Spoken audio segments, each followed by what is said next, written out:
The Highlands of Scotland are not just a place on a map. They are a land carved by ice and rain, a place where the earth seems older, heavier, and closer to the other world than anywhere else in Britain. It is here, tucked deep within rolling hills of heather and jagged peaks scarred by glaciers, that a body of water stretches like a dark scar across the land. This is Loch Ness. It is 23 miles long and, in places, almost a mile wide. Its waters are not gentle or welcoming. They are dark, stained with peat, so that sunlight can only penetrate a few feet before being swallowed by a blackness that feels bottomless. Even on the brightest day, Loch Ness seems to drink the light, holding secrets beneath its surface. To travel to its shores is to step into a landscape that feels at once breathtakingly beautiful and quietly menacing. Mists gather here without warning, spilling down from the surrounding hills to coil across the surface of the loch like living things. One moment you may see the calm sweep of water stretching into the distance. The next it vanishes, hidden behind a grey veil that clings to the skin and muffles sound. Locals will tell you that the loch has moods. Some mornings it is still as glass, reflecting the sky like a mirror. At other times, with no wind at all, ripples rise unbidden and spread across the surface as if something beneath has stirred. The sheer scale of the loch has always demanded respect. It holds more water than all the lakes of England and Wales combined. Its depth reaches nearly 800 feet, and in many places the walls plunge so steeply that one can sail only a few yards from shore and still be floating above an abyss.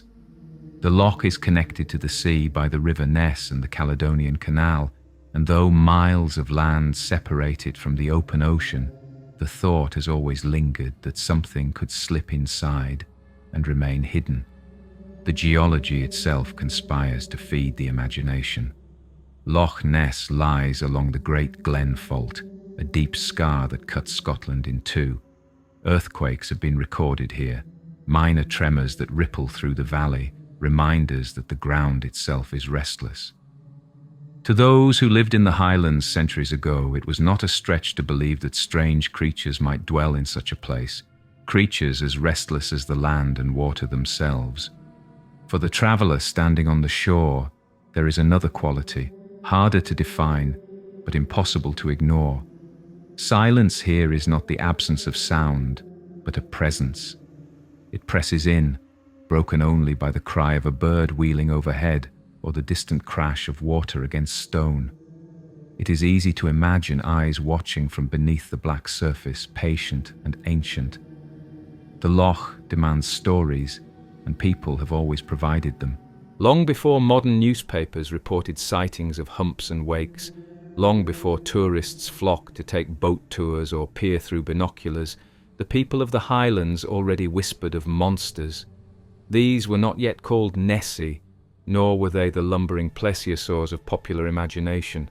They were waterhorses, serpents, and spirits. To the ancient Celts, every dark pool or deep river had its guardian. Water was never just water. It was a boundary between worlds, a place of danger, transformation, and power. The Highlands are littered with lochs, but Loch Ness stands apart. Its length, its depth, and its unsettling darkness made it an axis of legend. The Gaelic language still preserves the old associations, calling it Loch Ness. Stories here are woven into the very landscape. To stand on the shore and hear the waves slap against stone is to hear echoes of centuries of human fear and wonder. There are ruins too, reminders that people have long tried to stake their claim around this water. Urquhart Castle, perched dramatically on a promontory, is itself a ruin of power struggles, a place where clans fought and kings sought to control the valley. From its crumbled towers one can gaze out across the loch, and many have claimed that it is from here they first saw the impossible shape moving through the water. Yet even before stone castles, there were older stories. Folklore tells us that when Christianity came north, missionaries were warned of terrible creatures in these waters. To them, it was not simply a lake, but a place where demons lurked. And to the people already living here, steeped in Celtic mythology, the idea was not absurd. They had their own names for the spirits of the water. They called them Kelpies, or Ichwiske, shapeshifters that lured the unwary to a watery grave. It is this blend of pagan lore and Christian fear that gave birth to the first written story connected to Loch Ness. But before those legends can be told in detail, it is necessary to pause on the physical reality of this body of water, for it is that very reality that makes the legends so enduring. The loch is almost unimaginably dark. Scientists measuring its visibility have found that light penetrates only about 15 feet. Beyond that, there is nothing but blackness. Fish vanish into it. Sonar pings return strange echoes, and divers report a disorienting claustrophobia, unable to see even their own hands in front of them. This quality makes Loch Ness different from other famous lakes around the world. Lake Champlain in America is vast, but its waters are relatively clear. Okanagan Lake in Canada has its own serpent legend, Ogopogo, but the depths are not quite as impenetrable. Loch Ness, by contrast, is like an open wound in the earth, a place where human senses fail and imagination takes over. The local climate enhances this aura. Rain falls often, and the loch rarely looks the same for more than an hour at a time. The weather turns quickly, from sunlight breaking through cloud to sudden sheets of rain that sweep across the water. The mists roll down with a speed that feels uncanny. Travelers have described seeing a distant shoreline vanish within minutes, the entire valley swallowed by greyness. Within such an environment, it is not difficult to mistake waves for humps, shadows for movement, logs for monsters. But the opposite is also true. Within such an environment, it is easy to believe that something vast could slip through unseen. There is also the human element. The Highlands have long been a place where the line between reality and myth blurs. The landscape invites a kind of storytelling that is both entertainment and survival. Tales of spirits, giants, and monsters are not merely idle distractions. They carry warnings, lessons, and reflections of human fear. A dangerous pool is explained as the home of a kelpie, a sudden drowning as the work of a waterhorse. In this way, stories preserve memory. When these stories became attached to Loch Ness, they fused with the unique qualities of the loch itself, creating one of the most enduring legends of Europe. To walk along the pebbled shore as evening falls is to feel why this place has never stopped giving rise to monsters. The water darkens further, the surface becomes mirror-like, and every ripple seems deliberate. It is here, in this atmosphere of beauty laced with unease, that the legend of a great beast took root. Some say it is a relic from another age, a survivor from the time of dinosaurs. Others say it is nothing more than misidentification and wishful thinking. But all agree on one thing. Loch Ness feels like the kind of place where monsters belong. The waters hold more than just myth. They hold history. Archaeologists have found traces of ancient settlements along the banks, evidence that people have lived in this valley since prehistoric times. Carved stones and Pictish art often feature strange animal figures, serpentine shapes that scholars cannot fully explain. Were these simply stylized drawings of known creatures like seals or fish? Or were they attempts to capture something glimpsed briefly, something that could not be understood? The Picts left no written records, only symbols, and among those symbols are shapes that look unsettlingly like the descriptions of Nessie that would come much later. As the centuries rolled forward, the loch became more than a home, it became a stage. Armies marched along its banks, clans fought for its valleys, kings sought to control its strategic waters.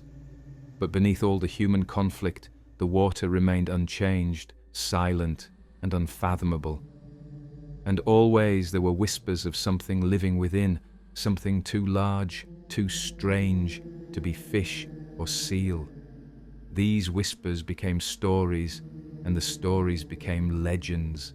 It is from here, standing at the edge of the loch with its surface stretching into the misty distance, that we begin to follow those legends back through time. We move from the physical presence of Loch Ness itself into the earliest myths of the region, myths that spoke of creatures just as fearsome as anything glimpsed in the 20th century. The earliest shadows of the Loch Ness legend stretch back into a world before written history, when Celtic tribes lived across Scotland and carried their myths not on parchment but in memory, carving fragments of their vision into stone and passing the rest by word of mouth around fires. For them, water was not simply a resource to drink or a path for travel. It was alive. It was inhabited by spirits, gods, and beasts that could never be fully tamed. To the ancient Celtic imagination, every river, loch, and well was a threshold, a liminal place where the human world touched the divine. The dark depths of Loch Ness were no exception. When we look for the first hints of the creature that would one day be called Nessie, we find ourselves face to face with the figures that haunted Celtic mythology, beings that combined beauty and terror, gifts and destruction, guardians and killers. Chief among them were the water horses, the kelpies, and their even more fearsome cousin, the each Uisge, literally the water horse. These creatures were described as shapeshifters, able to take the form of magnificent black stallions or handsome men. Their allure was irresistible, but their true nature was deadly. The stories say that if a person were to mount one of these phantom horses, they would find themselves stuck fast, unable to dismount. The beast would then charge headlong into the water, plunging into the depths of a loch or river, dragging its victim to a watery grave. The Kelpie tales are widespread throughout Scotland, and their roots likely reach back into pre-Christian Celtic religion. The Kelpie was not merely a monster invented to scare children from dangerous waters. It was a reflection of how people saw the natural world: beautiful, powerful, and perilous. A horse was the most valuable of animals, a source of strength and wealth, yet here in the Kelpie that symbol of power was inverted, twisted into a predator that devoured the very people who admired it. The Kelpie's mane might drip with water, its skin might be slick like a seal's, and when it returned to land after devouring a victim, it was said to leave only the liver floating to the surface. The each Uisge was said to be even worse, for while the Kelpie haunted rivers and streams, the each Uisge was found in lochs and in the sea. Its appetite was insatiable, its cunning unmatched. When in human form, it could lure the unwary with charm and beauty, especially women who were warned to avoid strangers near the water. When in horse form, it could tempt children with the promise of a ride, only to dash them beneath the surface. In these tales, the water horse is not just a predator, but a representation of the loch itself, inviting, glimmering, and utterly merciless once entered. Why did such creatures dominate the stories of the Celtic North? The answer lies in the relationship these communities had with their environment.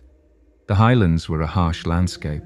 The rivers and lochs provided fish, transport, and sustenance, but they were also treacherous. Drownings were common, floods unpredictable, and the dark depths unfathomable. In a world without modern science, the sudden disappearance of a loved one into a loch was explained not by undertows or hypothermia, but by the grasp of something alive, something that chose to take. In this way, mythology served both as explanation and warning. To speak of Kelpies was to remind children not to play by dangerous waters, to caution travellers not to trust appearances, to give shape to an invisible danger. But these were not the only water beasts of Celtic imagination. The lore of Scotland and Ireland is crowded with monstrous serpents, dragons, and nameless creatures that inhabited pools and rivers. In Irish legend, the piast or water worm appears frequently, a huge serpent that lived in lakes and caused death or disease wherever it dwelled. In some tales, holy men confronted these piasts, driving them out with prayer, an early echo of the Christianized story that would later be told about Loch Ness. The Scots had similar figures, great water serpents that coiled beneath the surface, sometimes swallowing cattle or overturning boats. The descriptions are vague, but they form a pattern. Lakes are not empty, they are inhabited, and what lives in them is rarely benign. The Pictish stones scattered across northern Scotland may preserve the oldest visual record of these beliefs. Carved in the centuries before the Vikings arrived, these stones bear symbols that are still not fully understood. Among the common motifs are animals both real and strange, salmon, eagles, boars, but also serpentine shapes that do not match any known creature. One recurring symbol resembles a long-bodied beast with flippers, sometimes called simply the Pictish beast. Scholars debate whether it was a stylized dolphin, a mythic water horse, or something else entirely. To later generations, it looks suspiciously like the popular image of Nessie, long neck, small head, and aquatic body. If this interpretation holds, then the image of the Loch Ness Monster predates modern sightings by more than 1,000 years. The Celts themselves had no doubt that water was alive with power. Sacred wells were sites of pilgrimage and ritual, offerings of jewelry, weapons, and food cast into rivers and lochs to appease the spirits that dwelled within. Archaeological finds across Britain and Ireland show that people deliberately deposited treasures into watery places, not as waste, but as gifts to the unseen beings below. A sword bent double, a brooch carefully placed, coins scattered. All of these were signs of respect, bargaining, or fear. Loch Ness, vast and dark, must have been considered a particularly potent dwelling place of spirits. It is not hard to imagine that tales of monstrous beings lurking beneath its surface grew naturally out of these practices. The water horse in particular was not confined to myth. People acted as though it were real. Stones were inscribed with warnings, songs were sung to ward it off, charms were carried by travellers who had to cross lonely fords or lake shores. The idea of something shape-shifting, able to appear human but betray itself with a dripping mane or the glint of water in its eyes, seeped into daily life. These creatures were never dismissed as fantasy. They were woven into the way people understood the land. The fear of water beasts also reveals the Celtic sense of boundaries. Land was safety. Water was transition. To cross water was to risk contact with forces beyond control. The monster in the loch embodied that boundary, ensuring that people never forgot the peril of venturing too far or too carelessly. The tales were told with gravity, but also with a strange respect. These were not mindless animals. They were intelligent, cunning, and often magical. They were treated as powers, not simply predators. In this way, they are the direct ancestors of the modern Loch Ness Monster, not merely a biological oddity to be catalogued, but a presence, a being with agency that watches and chooses its moments. As Christianity spread through the Highlands, the Church faced these beliefs head-on. The saints who came north were not just preachers, they were demon fighters, and water beasts became symbols of the old pagan forces that had to be subdued. One of the most famous tales tells of a holy man standing before a great serpent in the River Ness, commanding it in the name of God to depart. This confrontation is remembered as one of the first written accounts of a Loch Ness monster, though in truth it is part of a much larger pattern in Christian hagiography. Saints demonstrating their power by defeating the water demons that pagans feared. The monsters were not gone. They were simply reframed. They were still real, but now they served as evidence of the superiority of Christian authority. In this transformation, we can see how the myth survived. Pagan Kelpies became Christian demons, Peists became dragons slain by saints, and the nameless creatures of the Loch endured under new interpretations. The people of the Highlands did not stop believing in water beasts. They simply changed the language they used to describe them. And Loch Ness, with its size and mystery, remained the perfect home for such beings. The shadows of Celtic myth did more than just populate the loch with monsters. They created a mental landscape in which it was expected that something lived there. This expectation endured century after century, so that when a fisherman glimpsed a shape in the water, or when a ripple spread unnaturally across the loch, the conclusion was ready at hand. The water horse stirs, the monster rises. Even as science advanced and religion shifted, the old framework held. The monster was not invented in the 20th century, it was inherited. The Celtic water beasts gave the loch its first monsters, but they also set the tone for every tale that followed. The monster is never tame, never simple, never just an animal. It is alluring and terrifying, capable of sudden violence and bound to the darkness of the water. It is a guardian of the unknown.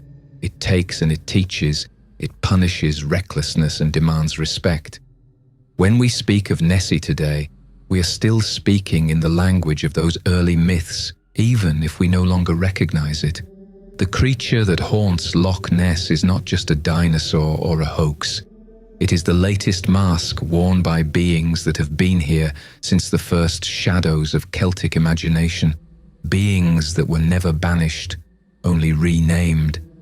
And it is here, at this intersection of ancient pagan myth and Christian legend, that the story of Loch Ness takes its first written form. The tales of saints confronting serpents do not emerge from nowhere. They are the next evolution of the Kelpies and water horses, reshaped for a new age. To understand how the beast of Loch Ness became a story preserved in ink and scripture, we turn to one of the most famous encounters in Scottish legend, the tale of St. Columba. When Christianity began its long march into the Highlands, it did not arrive in a land of silence.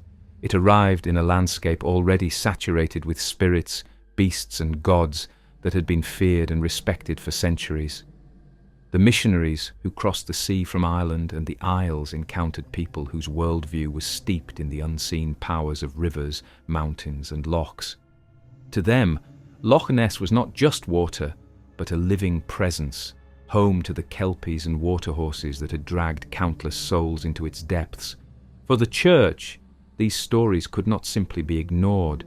They had to be confronted and reshaped, for in the confrontation with monsters, the power of God could be proven. No figure stands taller in this effort than Columba, the Irish missionary who left his homeland in the 6th century and sailed across the waters to bring Christianity to the northern Picts. Columba was already a man of formidable reputation. He was a prince by birth, a monk by calling, and a poet by nature. Exiled from Ireland after a bitter dispute, he and a band of followers established a monastery on the island of Iona, a small outpost that would become one of the most important centres of Christian learning in Europe. From this base, Columba travelled deep into Scotland, preaching, baptising, and negotiating with kings. His story is told in the Vita Columbae, the Life of Columba, written about a century later by Adomnan, 9th abbot of Iona. It is from this text that we find the earliest surviving written account of a monster connected to Loch Ness. The story describes how Columba and his companions were travelling along the river Ness, which flows from the loch to the sea. As they walked, they came upon local men burying a victim. The man, they explained, had been swimming in the river when he was attacked by a great water beast. The creature had mauled him savagely, dragging him beneath the waves. They had tried to save him, but he was dead. The description would have been familiar to anyone who had grown up hearing tales of kelpies and water serpents. This was no ordinary drowning. The river had taken him. Columba's response was not fear. He ordered one of his followers to strip off his clothes and swim across the river to fetch a boat from the far bank. The men recoiled in terror, warning him that the beast would surely strike again. But Columba insisted, and his follower obeyed, plunging into the cold current. As the man swam, the beast rose once more, breaking the surface with a roar. It surged towards the swimmer, mouth open, intent on claiming another victim. At that moment, Columba raised his hand, traced the sign of the cross in the air, and shouted in a commanding voice that the monster was forbidden to come any closer. The creature stopped as though it had struck a wall, then fled back into the depths, never to harm another. This tale is presented in the hagiographic tradition, one of many miracles demonstrating the saint's power over the forces of nature and darkness. For the early Christian audience, the message was clear. The ancient pagan fears of the water horse, the serpent, the kelpie, these were not divine powers to be worshipped or appeased. They were demons, adversaries to be defeated by the authority of Christ and his saints. Columba's triumph was not just over one monster in a river, it was over the entire spiritual system of the pagan Highlanders. The loch and river were not ruled by serpents and spirits, but by God, whose power could make even the fiercest beast flee. It is tempting for modern readers to dismiss the account as pure allegory, a metaphor for the triumph of Christianity over paganism. And it is true that the story fits perfectly into the wider genre of saintly miracle tales. Saints across Europe were credited with taming rivers, banishing snakes, or commanding wild animals to submit. Yet the location of Columba's story, set so specifically at the River Ness, raises a tantalizing possibility. Did Adomnan or his sources record an event based on local legend? Was there already a tale of a great beast haunting the Ness, a tale so well known among the Picts that Adomnan could use it to illustrate Columba's power? Whatever its origin, the Columba story has become the cornerstone of Nessie's written history. It provides a continuity between the Celtic myths of water beasts and the modern sightings that began in the 20th century. For the church, the beast was a demon. For the people, it was confirmation that the dark waters still hid something dangerous. The story does not banish the monster, it acknowledges it, and in doing so, preserves it. Columba does not deny that the creature exists. He proves it exists by confronting it. And so, rather than erasing the myth, Christianity gave it a new frame, ensuring that the idea of a monster in the Ness survived into recorded history. The context of this miracle is crucial. The 6th century was a time when the Pictish kingdoms were fiercely independent, their culture still bound to old gods and ancient rituals. For Columba to establish the authority of his new faith, he needed not only to preach, but to demonstrate power. To defeat a water beast was to defeat the old religion on its own ground. The loch and river were places of sacrifice, places where offerings had been cast for generations. To command their beast was to claim dominion over them. In this way, the legend of Columba and the monster is as much political as it is spiritual. It is the story of one culture overcoming another. The tale also shaped the way future generations thought of the beast. It was not simply a predator, it was intelligent, responsive to command, and capable of fear. It was not killed, nor was it banished, it was subdued. This ambiguity is important. The beast continues to live in the water, still present, still possible, but held in check. For believers, this showed that the world was full of dangers, but those dangers were not beyond control. For skeptics, it allowed the story to remain alive, neither proven nor disproven, just waiting in the depths. Some historians have pointed out that the Ness story fits into a broader pattern of Christian saints confronting serpents. Patrick in Ireland was said to have banished snakes from the island. George was celebrated as a dragon slayer. Even Michael the archangel was depicted defeating the great dragon of Revelation. In each case, the monster represents chaos, paganism, or the devil, and the saint represents order, Christianity, and divine authority.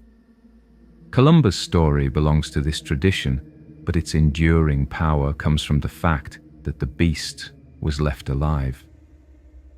Unlike Patrick's snakes or George's dragon, the Ness creature was not erased. It lingered in the imagination, waiting for centuries until new witnesses would claim to see it again. To the Highlanders who told and retold the story, the message may not have been as simple as the church intended. For them, the fact that the beast was acknowledged at all was validation. It was proof that their loch was different, that its dangers were real, that the waters they feared were not ordinary. Columba might have tamed the beast, but the beast remained. It is this subtle survival that makes the legend so compelling. When travellers passed through the Great Glen in the centuries that followed, they carried with them not just stories of Kelpies, but the tale of Columba, the saint who commanded the monster. Both layers of myth reinforced each other. Pagan and Christian, fear and faith, all converged on the dark waters of Loch Ness. The loch itself became a repository of mystery, an axis of storytelling where old and new combined. And so, the first written shadow of the Loch Ness Monster emerges not in a newspaper headline or a blurry photograph, but in the Latin prose of a monk.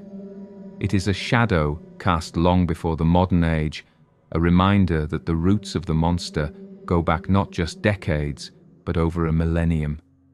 From Celtic beasts to Christian demons, the creature adapted, survived, and waited. The legend of Columba is not the last word. It is the beginning of the monster's written history, the point where myth takes on the permanence of ink.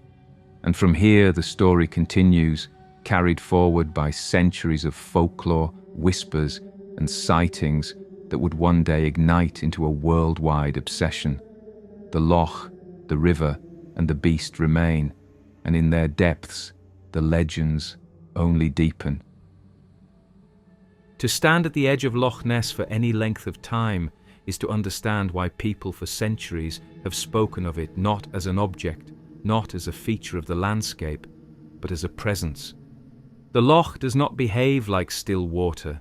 It heaves and shifts, its surface forming ridges and rolls that seem alive even when no wind stirs the valley. Those who live along its shores often describe it as restless, like a creature that cannot remain still. Some have said that at night it can be heard breathing, the faint swell and fall of water against the stones echoing like the slow rhythm of a sleeping giant. It is not difficult to see why generations of people would come to treat the loch not merely as a place, but as a being in its own right. The sheer scale of it demands respect. 23 miles of water cutting across the Great Glen like a scar, its depths dropping away into an abyss so profound that even modern sonar cannot map every fold and crevice. To the human eye, the surface is vast enough. To the human imagination, what lies below is endless. It is not simply a lake, it is a world unto itself. Its waters are stained dark with peat washed down from the surrounding hills, giving the loch its signature opacity. Unlike clear mountain lakes where one can see rocks and fish below, here everything vanishes a few feet beneath the surface. To look into Loch Ness is to look into pure darkness.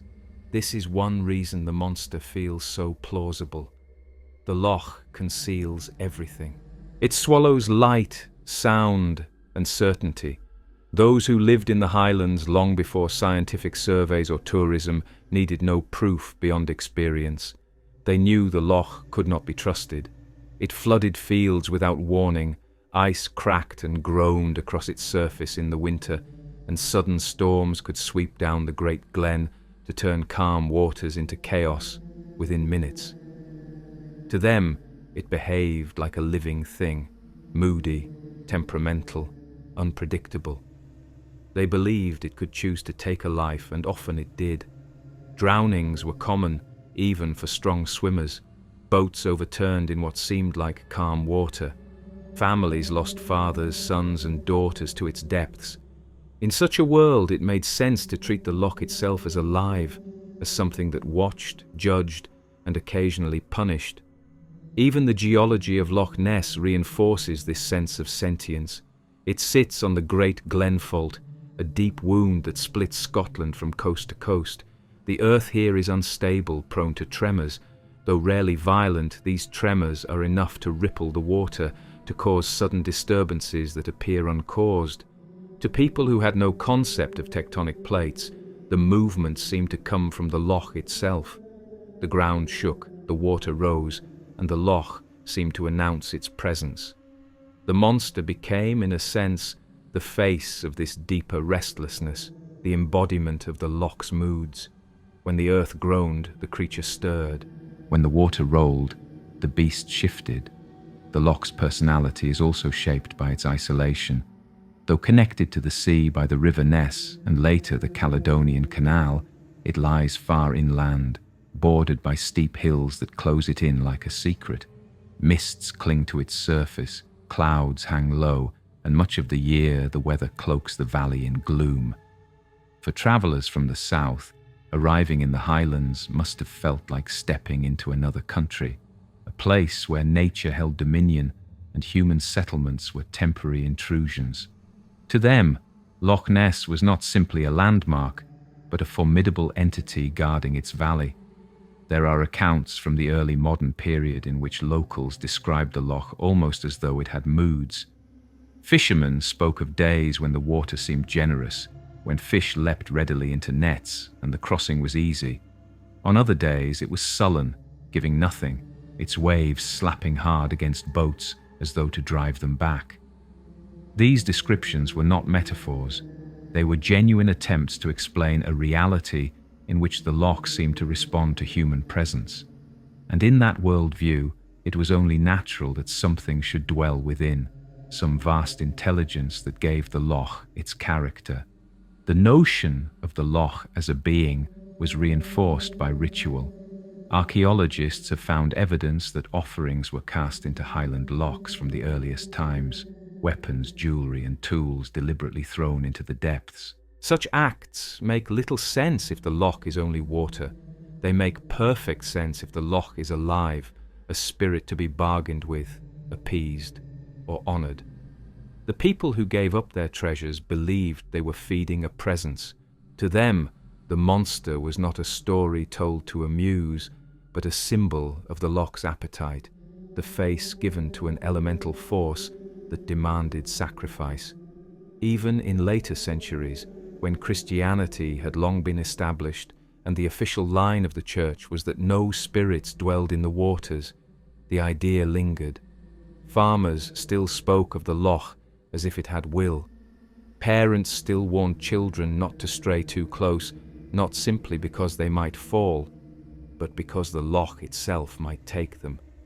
In their speech, the loch claimed a life, kept a body, gave back only what it chose. It was never neutral. It was never just a backdrop. It acted. It decided. Writers and travellers who visited the highlands during the Age of Enlightenment often remarked on this attitude. They were struck by the way the locals spoke of the land and water as if alive. To educated outsiders, steeped in rational philosophy, this was superstition. But even they could not help but be unsettled by Loch Ness. Many recorded in their journals that the place had an atmosphere of brooding watchfulness. The sheer size of it, the depth, the endless darkness beneath. It was impossible to shake the feeling that something was there. This perception has endured into the modern era. Tourists who come expecting a scenic lake often remark instead on its intensity. They are surprised at how foreboding it feels, how quickly they begin to speak of it in personal terms. Photographers describe the water as uncooperative, hiding the light. Anglers call it stingy or generous. Hikers speak of the loch watching them as they walk along its banks. Even in the 21st century, with satellites mapping every corner of the globe, Loch Ness refuses to be reduced to mere data. It retains the aura of a living being. This idea of the loch itself as a creature is essential to understanding why the monster legend endures. Nessie is not an intruder into Loch Ness. Nessie is Loch Ness. The dark water, the restless movements, the hidden depths, all are expressed in the form of a beast that rises and vanishes. The monster gives a face to the loch's moods, a body to its power. Without the loch, Nessie could not exist. Without Nessie, Loch Ness would lose something of its soul. They are inseparable, two sides of the same mystery. The living loch is also a psychological phenomenon. Humans are wired to see intention in natural forces. We interpret random movement as deliberate, accidents as choices. This trait helped our ancestors survive in dangerous environments, and it persists today. When the surface of the loch ripples, we see the movement of something alive. When a shadow passes beneath, we imagine a body. The monster is the inevitable conclusion of this perception. The loch behaves like a being, and so we give it a being to embody it. Even scientists who study the loch admit its unique character. Marine biologists note that its ecosystem is unusual, with limited food sources yet a surprising resilience. Geologists point to its fault line, hydrologists to its peculiar currents, meteorologists to its microclimate. Each discipline identifies a factor, but together they paint a picture of a body of water that defies easy explanation. Loch Ness is not extreme in every respect. There are deeper lochs, longer lochs, clearer lochs, but no other loch combines so many unusual traits in one place. It is this convergence that gives it life. For the legend of the monster, this matters deeply. A clear, shallow loch would not support the same myth. People would not believe a creature could hide in it for centuries. But Loch Ness is perfectly suited. Its darkness conceals, its depth suggests endless possibilities, its movements hint at something stirring below. Every trait of the loch feeds the legend, and every telling of the legend reinforces the loch's identity as a living, breathing thing. The idea of the loch as alive also explains the persistence of sightings even in the face of skepticism. A skeptic may dismiss one photograph, one sonar reading, one eyewitness account, but they cannot dismiss the loch itself. It continues to inspire the same feelings it has for centuries. Even those who mock the monster often admit that the loch feels uncanny, that it seems wrong to declare it empty. In this way, the loch itself becomes the evidence. Its presence convinces people that something must be there. Stories of Nessie are, in many ways, stories of the loch itself testing those who approach it. Just as Columba had to command the beast before crossing the river, modern travelers feel they must confront the loch in their own way, by watching, by photographing, by scanning with sonar. The loch gives them hints, ripples, glimpses, anomalies, but never certainty. It behaves like a being that reveals itself only on its own terms. The monster is the symbol of that relationship, the ongoing dialogue between people and the loch. In the end, to speak of the Loch Ness Monster is to speak of Loch Ness itself. The loch is the monster, and the monster is the loch. One cannot be understood without the other. This is why the legend has endured while so many other local myths have faded. The loch's physical presence sustains it, generation after generation, a living being that demands to be imagined. And from this living presence the stories flow outward, linking it to the broader tapestry of folklore, where kelpies, serpents, and demons all find their home. It is from here, from the recognition of the loch as alive, that the legend expands once more into the folklore of the Highlands. The waterhorse still waits at the margins, the eachweege still lurks in memory, and the loch itself seems to whisper their names in every ripple and wave. The monster of Loch Ness is not an isolated invention of the 20th century, nor even a miracle tale anchored to a single saint's hagiography. To understand its true ancestry, we have to return again to the old Highland world, where water was alive, hungry, and always dangerous. This was a land where children were raised on stories of creatures that emerged from rivers and lochs to claim lives, creatures that could seduce, deceive, and destroy. Among all the beings of Scottish folklore, none were feared and respected more than the kelpie and its darker cousin, the eachweege. These were not quaint fairy tale figures meant to amuse. They were treated as deadly truths. The Kelpie was most often imagined as a horse, magnificent in appearance, black as night, dripping with water as though it had just emerged from a river. It lingered near fords and lonely stretches of shore, waiting for the unwary. To travelers, especially children, it offered the irresistible temptation of a ride. Those who climbed onto its back soon discovered the horror. The Kelpie's hide was adhesive, their hands stuck fast, their legs locked in place. No amount of struggle could break them free. The beast would then bolt toward the water, galloping with terrifying speed, plunging into the depths and dragging its victim down. In most stories, nothing returned but the liver of the drowned, floating on the surface as grim evidence of the creature's feast. This image carried a deep cultural weight. Horses were essential to Highland life, valued for labour, war, and travel. To see one was to see wealth, power, and freedom.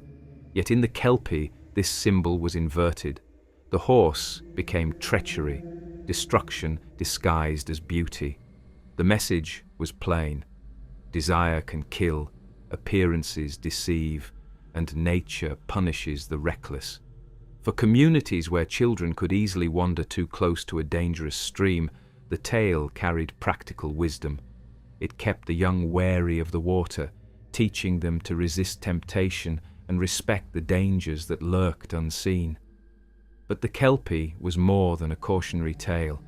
It was a reflection of the lochs and rivers themselves. These waters were both alluring and deadly. They sustained life, yet they claimed lives constantly. The Kelpie embodied that paradox. It was not purely evil. It was the water-given form, offering both beauty and danger, gift and death. The Ichweisge, by contrast, carried the fear to an even darker place. While Kelpies haunted rivers and streams, the Ichweisge belonged to lochs and seas. It was larger, more powerful, more cunning. In horse form, it was even more irresistible, described as the finest steed one could ever hope to see. In human form, it could appear as a strikingly handsome man, dripping wet hair betraying its nature. Women were warned never to speak to the stranger by the shore, whose hair seemed slick with water. Those who did risked being lured into an embrace that ended in drowning. The terror of the Ichweisge lay in its hunger. Unlike the Kelpie, which often claimed a single victim at a time, the Ichweisge was said to be capable of devouring entire groups.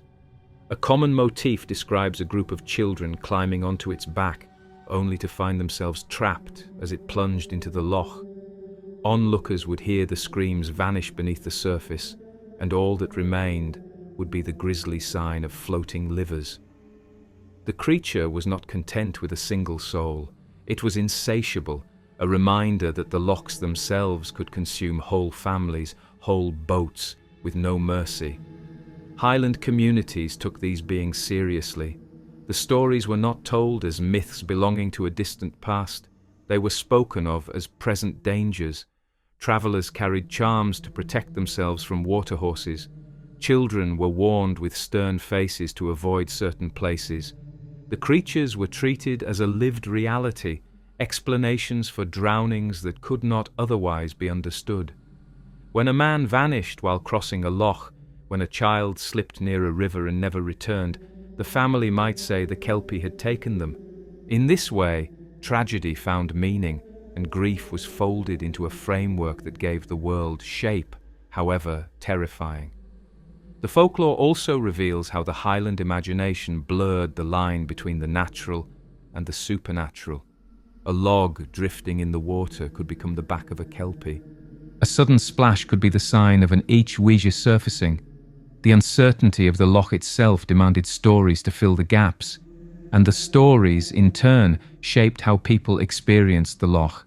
Every ripple became suspicious, every shadow hinted at danger. The myth and the landscape fed each other until they were indistinguishable. The Kelpie was also associated with transformation and deception. In some stories, it could shed its horse form and appear as a human, usually to lure victims more effectively. But it always betrayed itself in some way. A dripping mane, a faint smell of waterweed. hooves hidden beneath clothing. The details varied, but the warning was constant. Not everything is as it seems. This theme resonated deeply in a culture where survival depended on reading signs correctly, distinguishing safety from danger. The Kelpie was a reminder that mistakes could be fatal. There are also tales of Kelpies being subdued or even harnessed. In rare stories, clever individuals captured the creature by placing a bridle over its head, forcing it into servitude. Once bound, the Kelpie could perform superhuman feats, carrying massive loads, ploughing fields, or ferrying people across rivers. But the bond was always precarious. Sooner or later, the Kelpie would escape, and its vengeance was swift. These tales reflect a deeper truth about human attempts to control nature. For a time, the loch might yield, the waters might seem tamed, but in the end, they could not be mastered. The Ich Wish, however, was never tamed. It was too dangerous, too wild. Its name alone carried dread. Fishermen spoke of it with lowered voices. They claimed it could appear even far from the loch, tempting those who worked by the shore. If caught off guard, a man might find himself compelled to mount the horse, unable to resist, only to be dragged screaming into the water. The stories paint the creature not just as a predator, but as a force of compulsion, irresistible desire that destroyed those who gave in. It is difficult not to see in these stories echoes of human fears about temptation, lust, and the loss of self-control.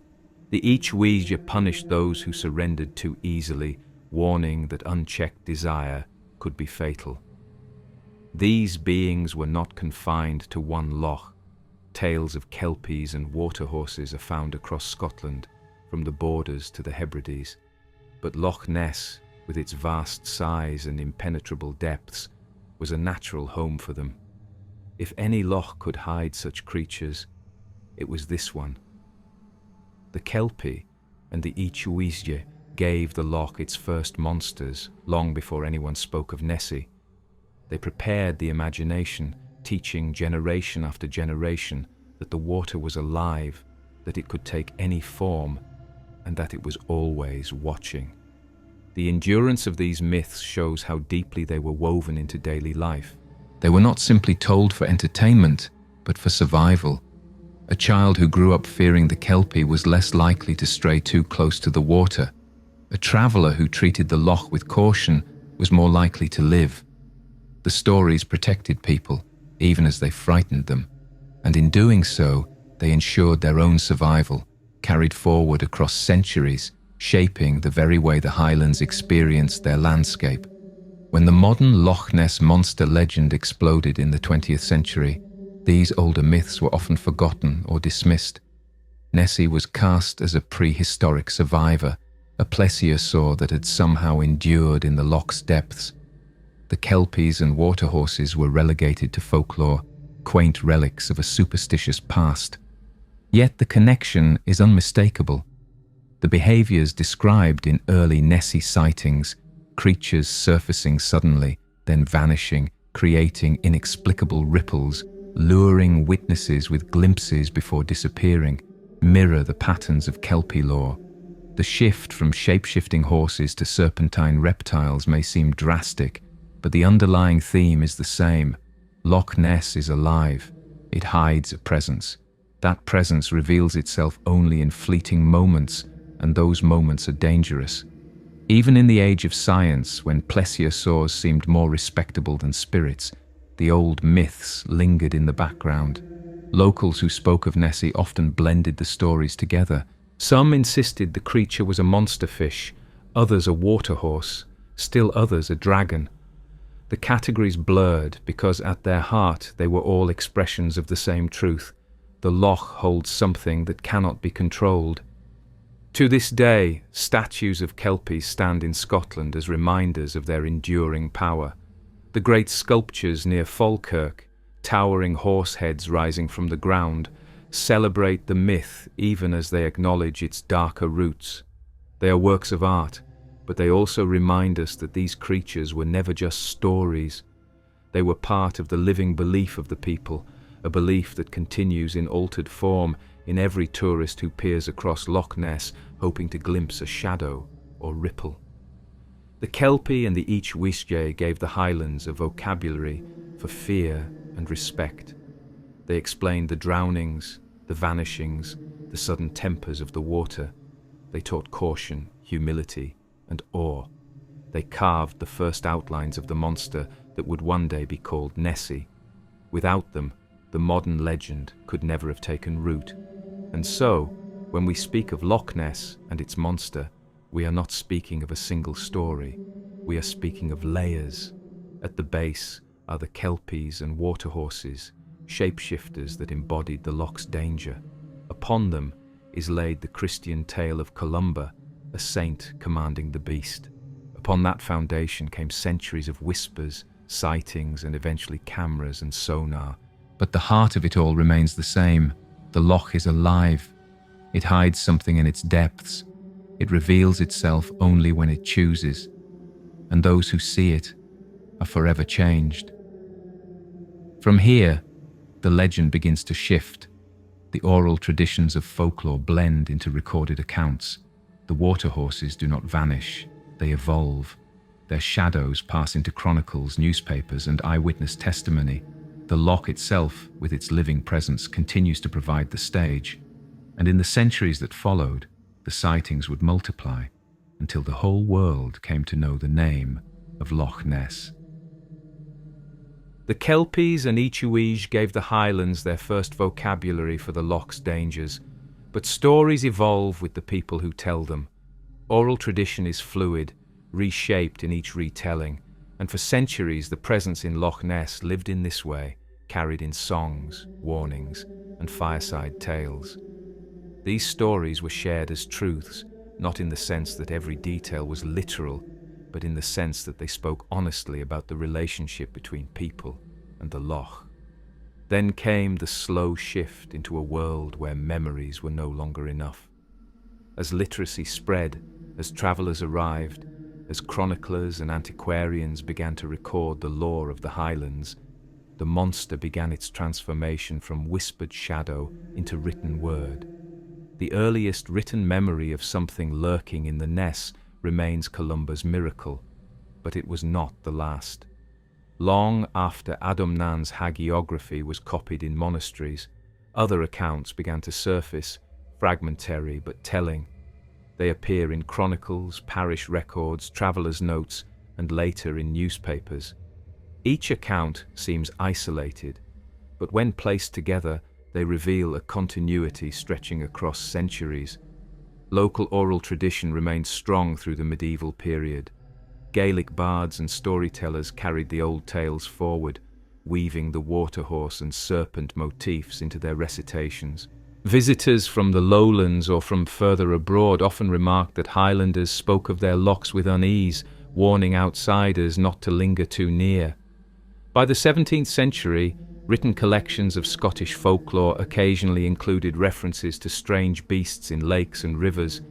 They were usually described as serpents, large fish, or dragons, never precisely defined, but always tied to the water's mysterious nature.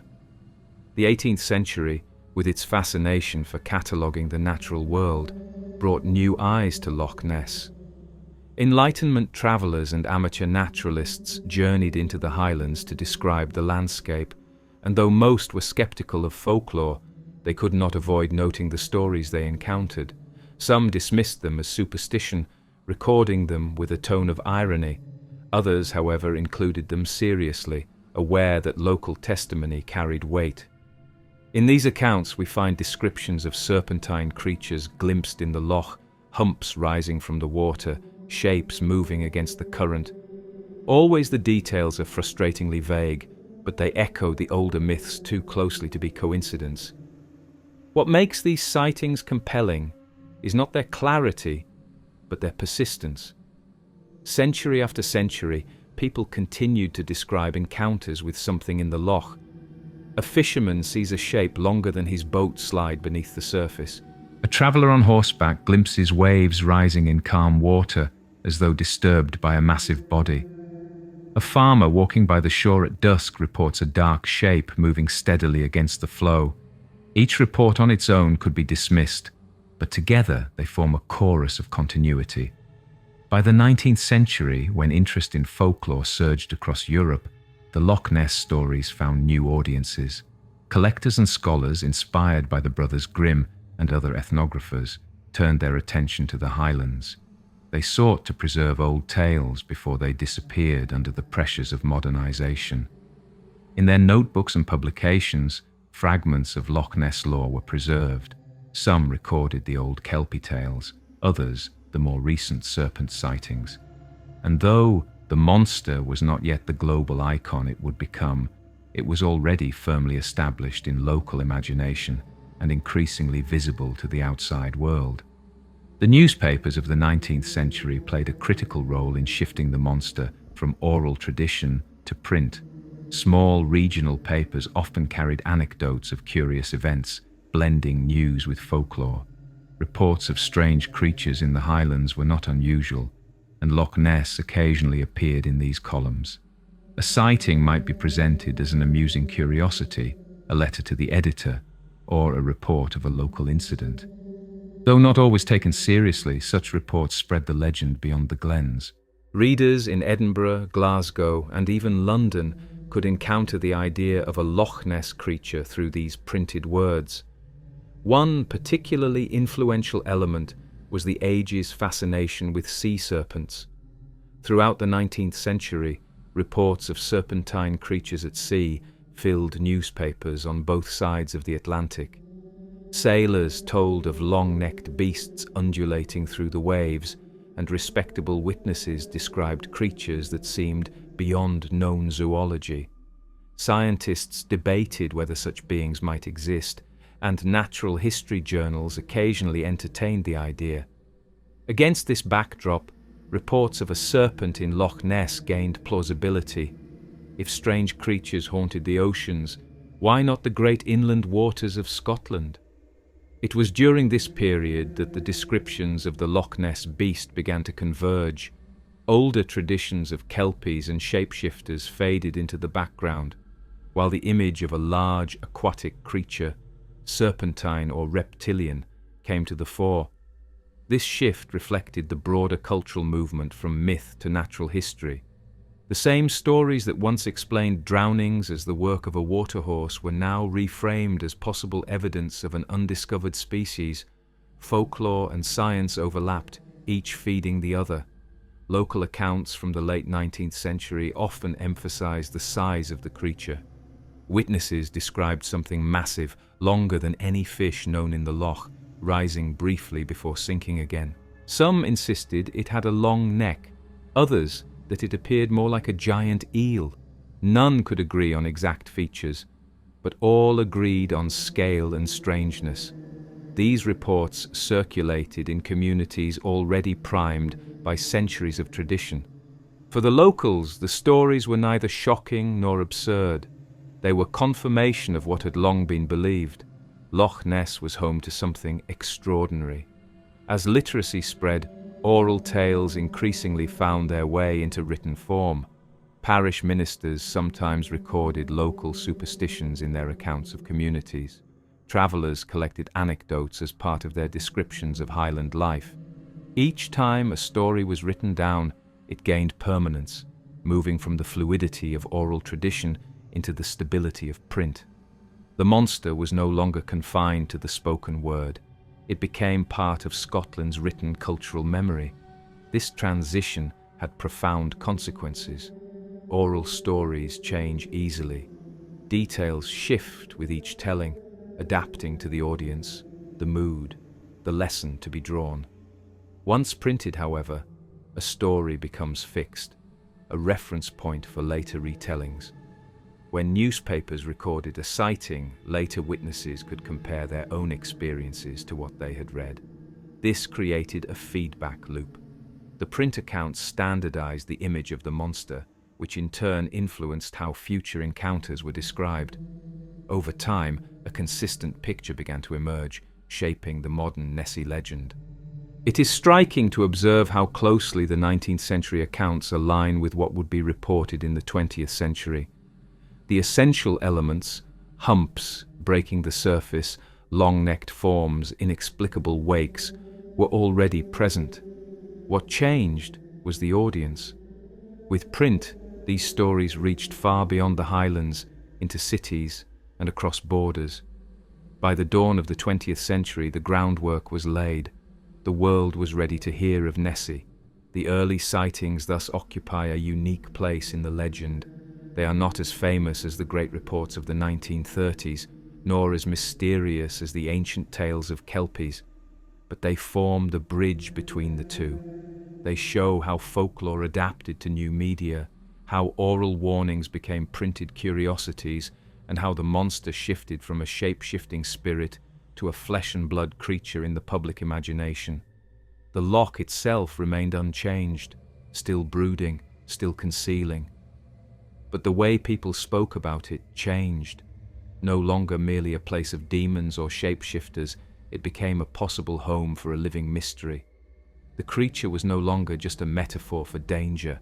It was a potential zoological discovery.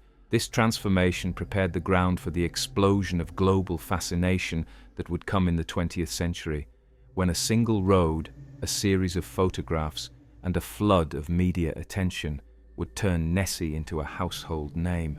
And so, from the whispers of Kelpies to the ink of newspapers, the legend advanced.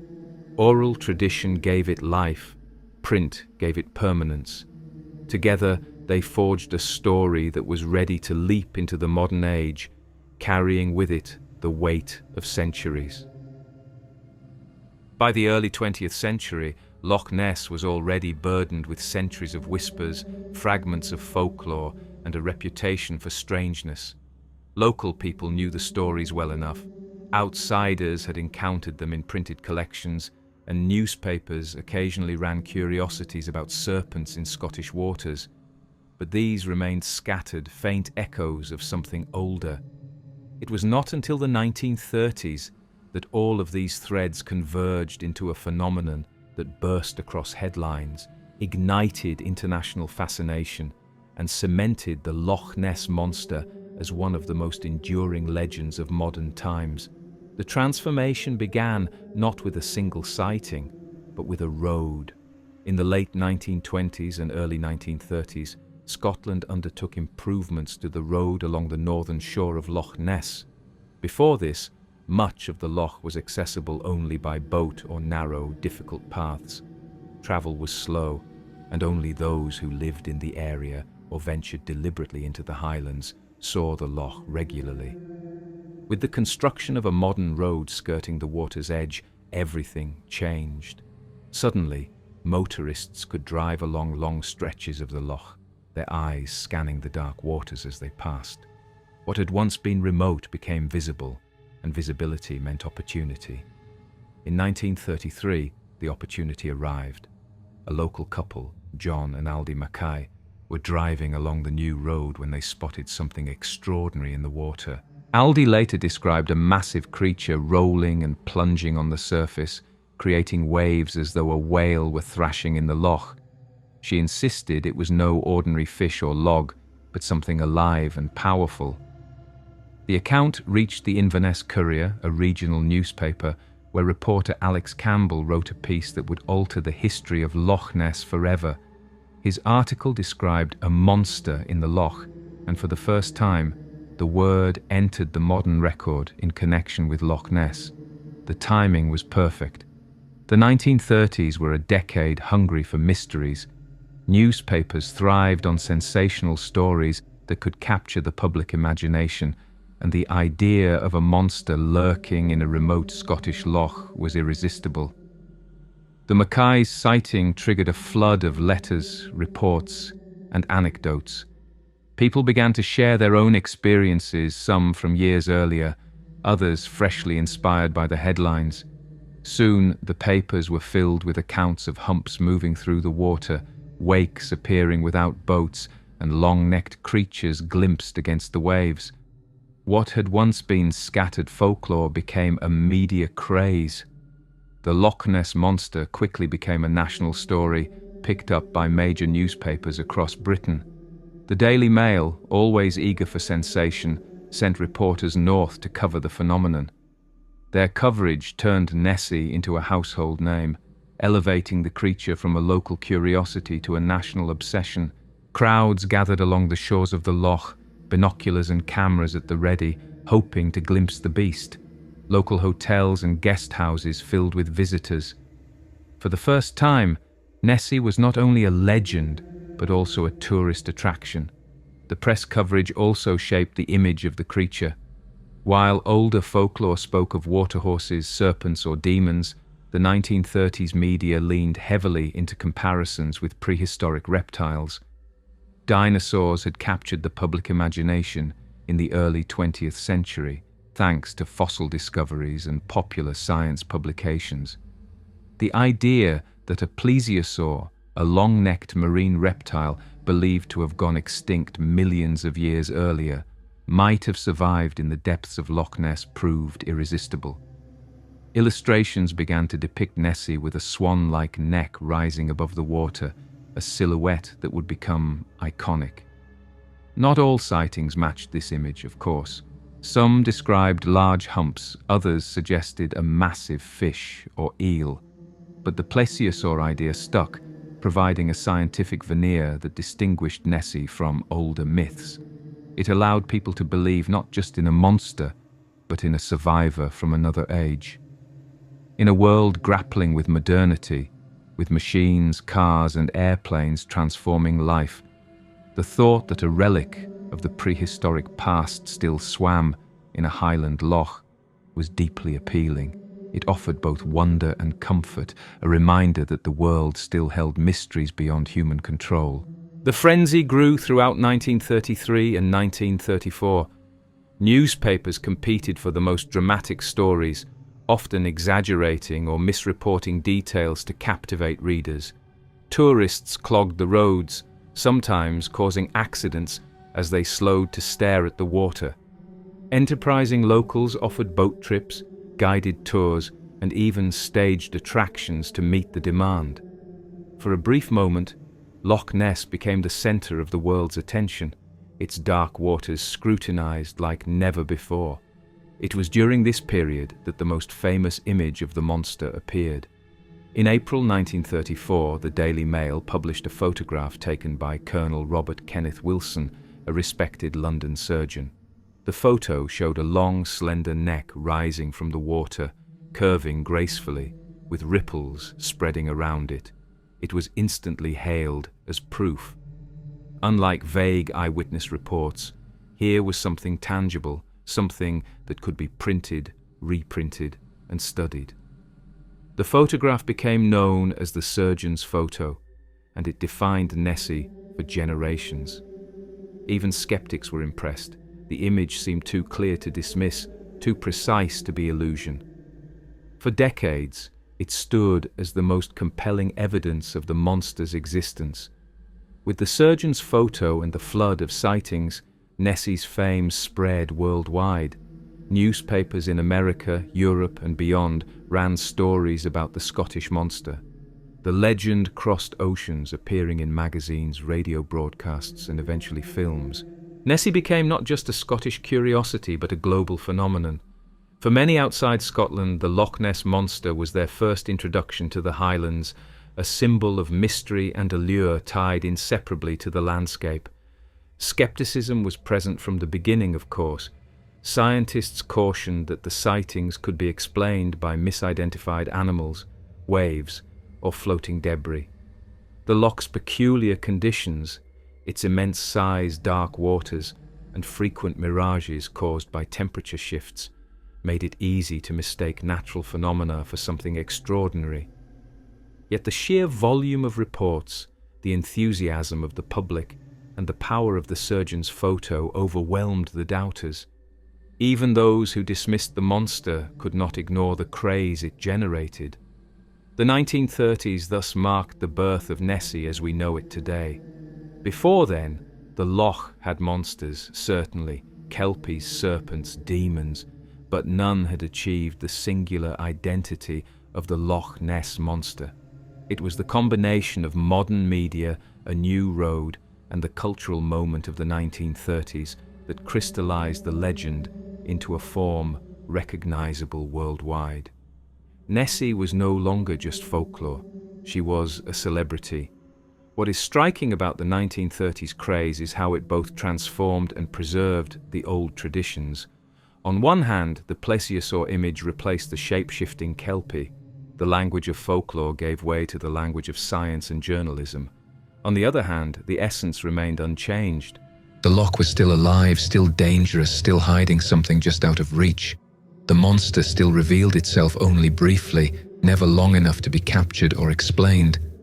The balance of allure and terror, of possibility and impossibility, endured. The frenzy eventually cooled as the decade wore on, but it never fully disappeared.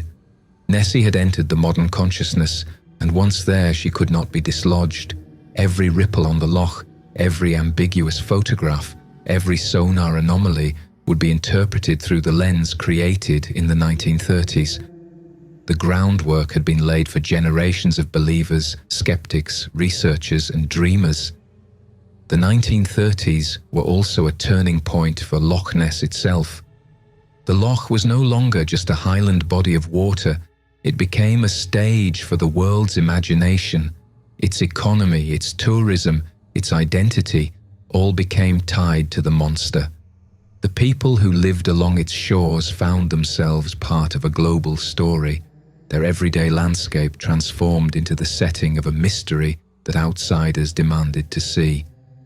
In the years that followed, the monster would face new challenges, hoaxes, investigations, scientific expeditions, but none of that diminishes the fact that the 1930s gave birth to Nessie as a modern legend. From oral tradition to print, from print to photograph, from photograph to worldwide fame, the monster had completed its transformation. And yet, as always, the loch itself remained unchanged, brooding and dark, offering only glimpses of what it concealed.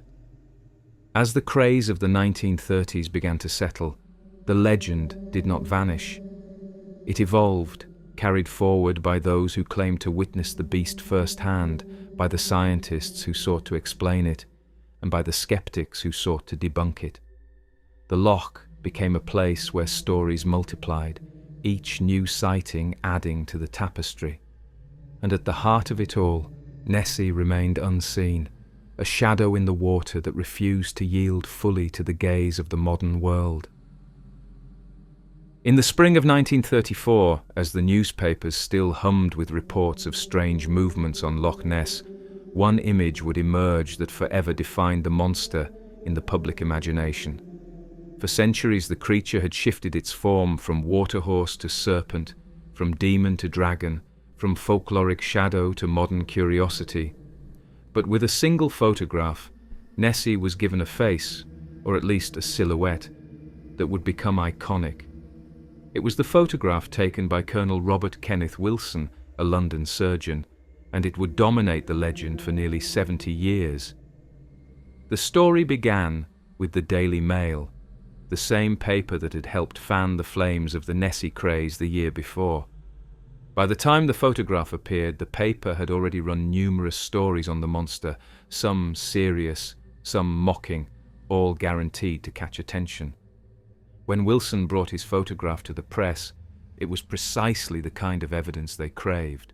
Unlike blurry shapes or vague eyewitness accounts, this image appeared clear, distinct, undeniable. The photograph showed a long, slender neck rising from the loch, arched slightly forward, with a small head perched at the end. Around it, ripples spread outward across the dark water.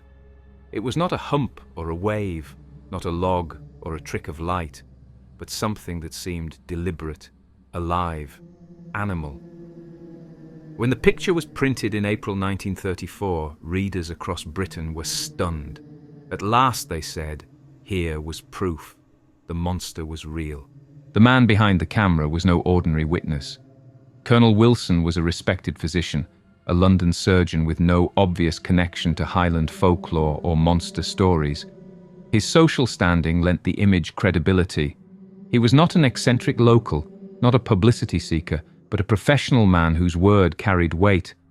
His decision to remain somewhat aloof, to let the photograph speak for itself, only deepened its power. He refused to have his name splashed across headlines, preferring anonymity at first, which the Daily Mail exploited by calling it simply the surgeon's photo. That restraint, intentional or not, made the image seem even more authentic. For decades, the photograph shaped how people envisioned Nessie.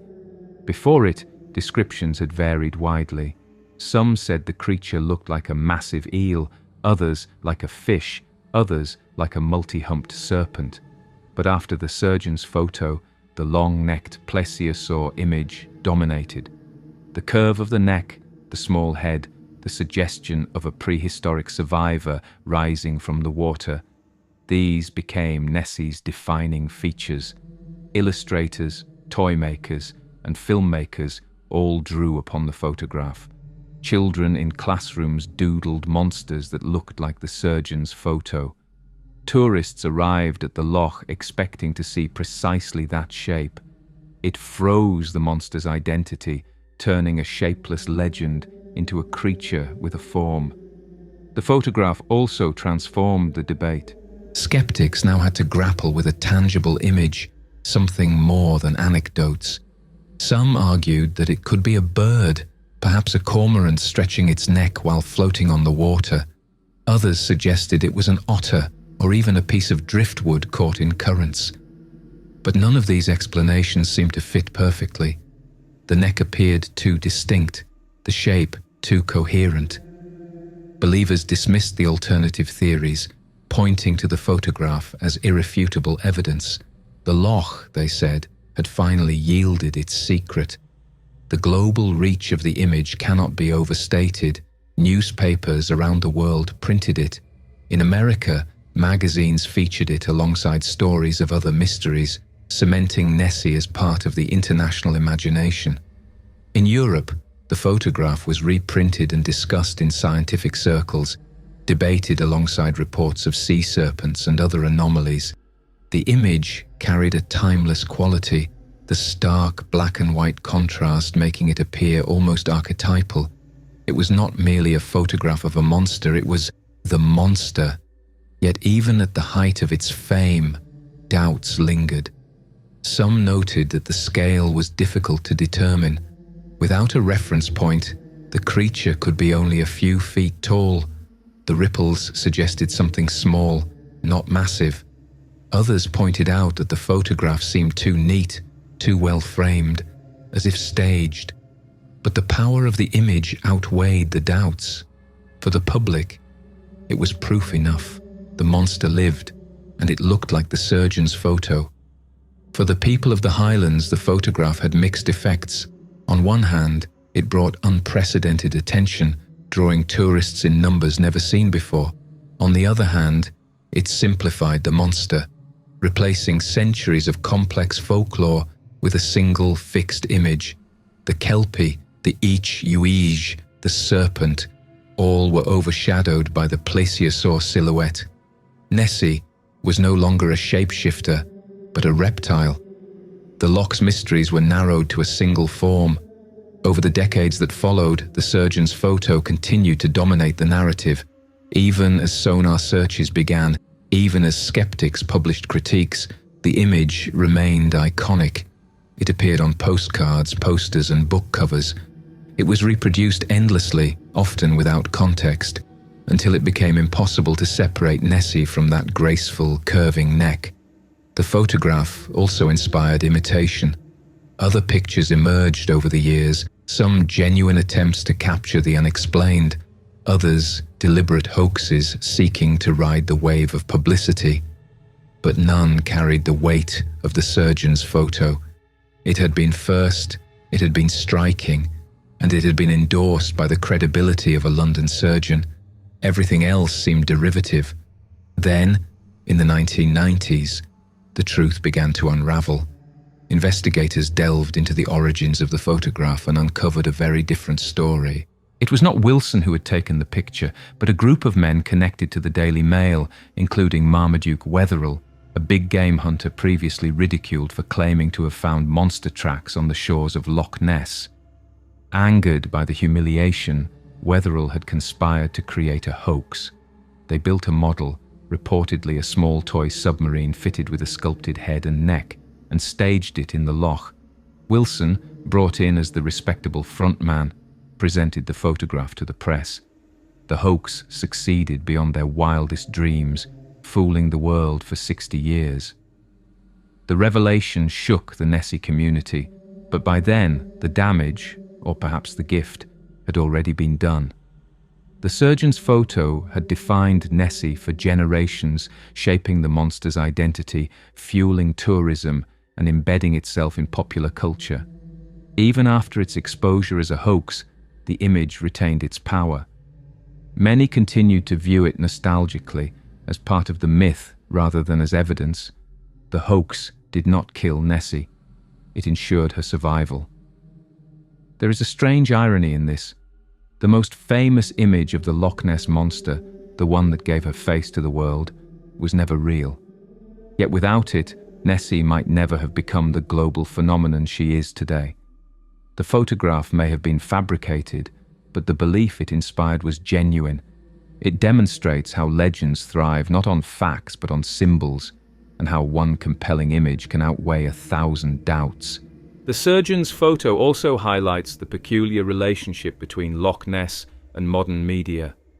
The loch had been a place of folklore for centuries, but with newspapers and cameras, it entered a new age.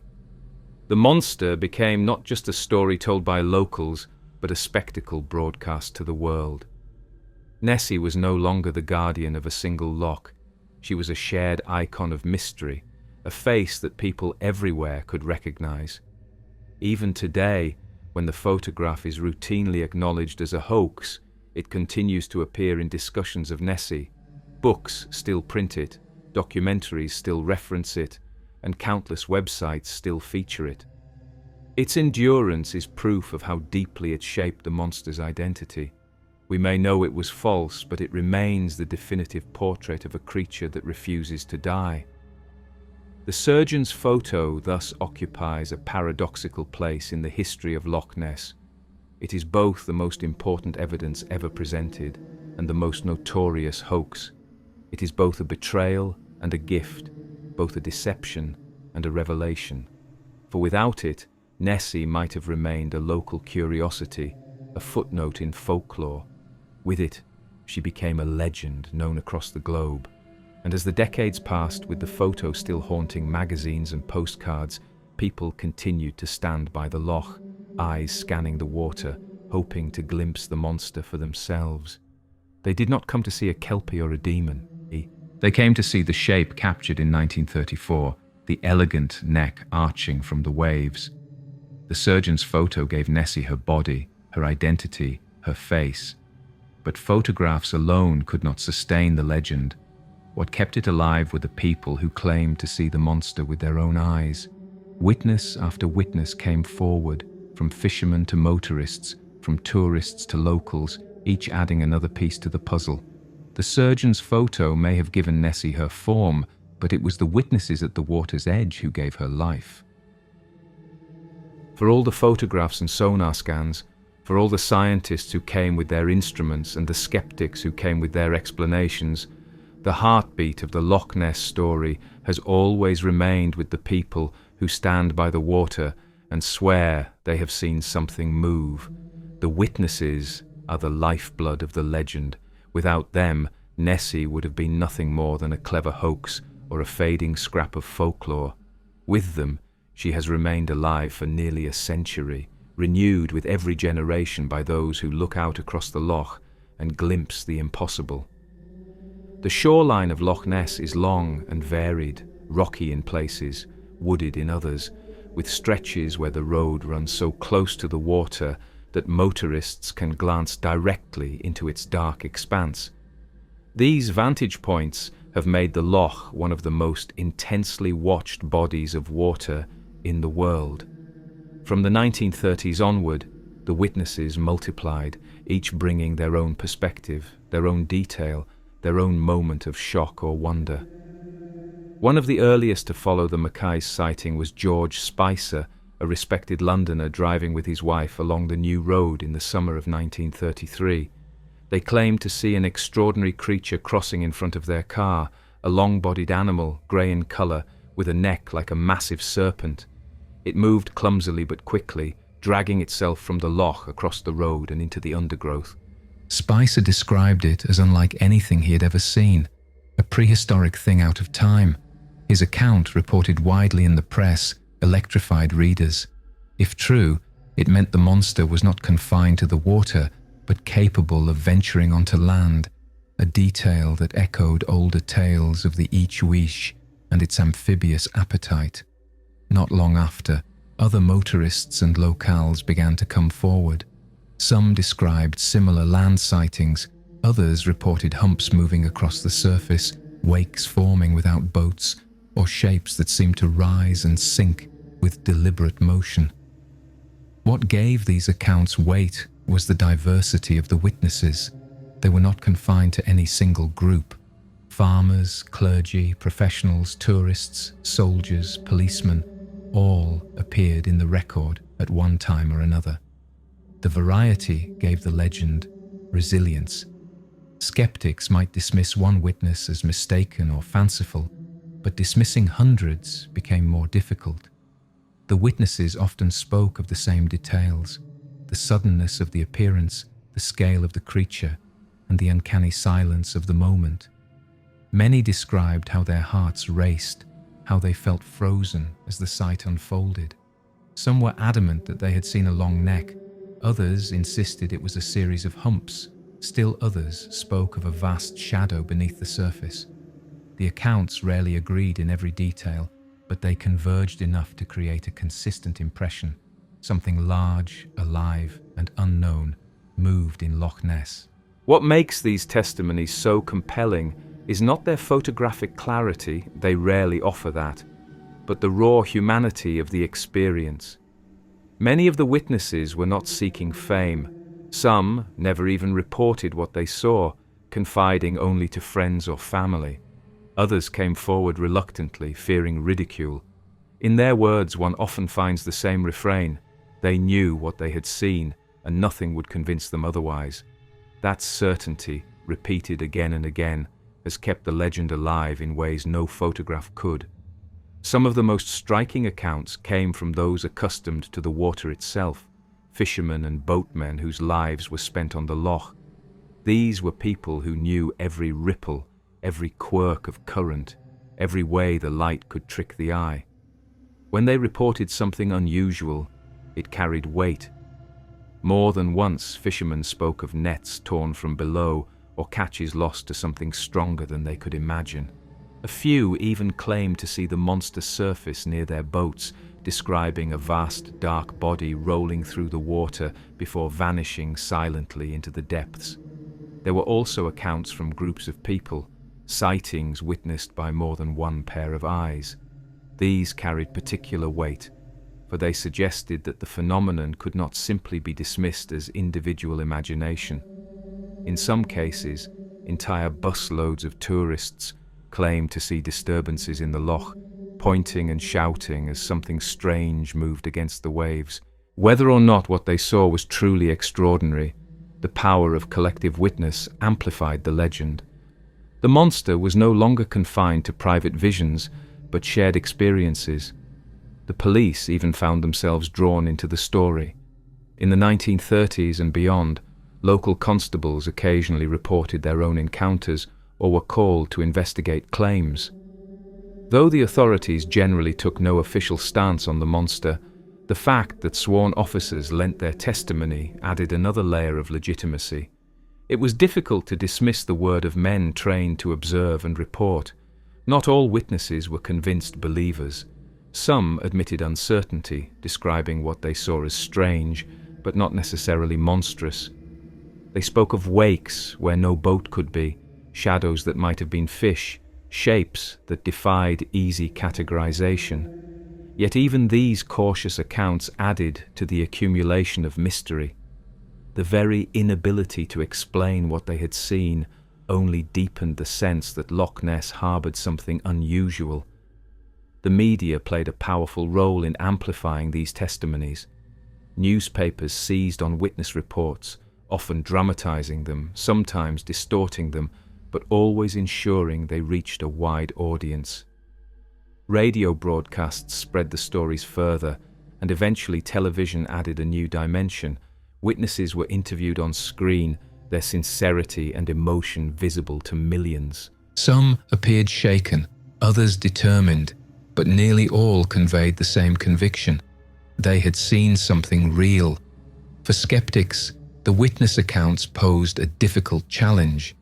They argued that the human eye is unreliable, that memory can be shaped by expectation, that waves and animals can easily be mistaken for monsters. They pointed out that Loch Ness is prone to mirages, temperature inversions, and strange light effects that can distort perception. All of this may be true. Yet the witnesses persisted. Year after year, decade after decade, new voices joined the chorus. If the loch contained nothing but fish and waves, why did so many insist otherwise? The witnesses also reveal something deeper about the psychology of the loch. Standing by those dark waters with their endless surface and hidden depths, people are primed to see the extraordinary. The loch encourages imagination, demands interpretation. When something unexplained occurs, the natural conclusion is the monster. This does not mean the witnesses were dishonest. On the contrary, it speaks to how profoundly the loch shapes human perception. The monster is as much a product of the environment as it is of the imagination. Still, there are those accounts that defy easy dismissal. Stories of creatures crossing the road, of massive bodies seen at close range, of wakes that stretched across hundreds of feet. These continue to trouble skeptics. While some may be hoaxes or exaggerations, others come from credible, consistent observers who had little to gain by inventing tales. The persistence of such reports ensures that the legend cannot be neatly closed.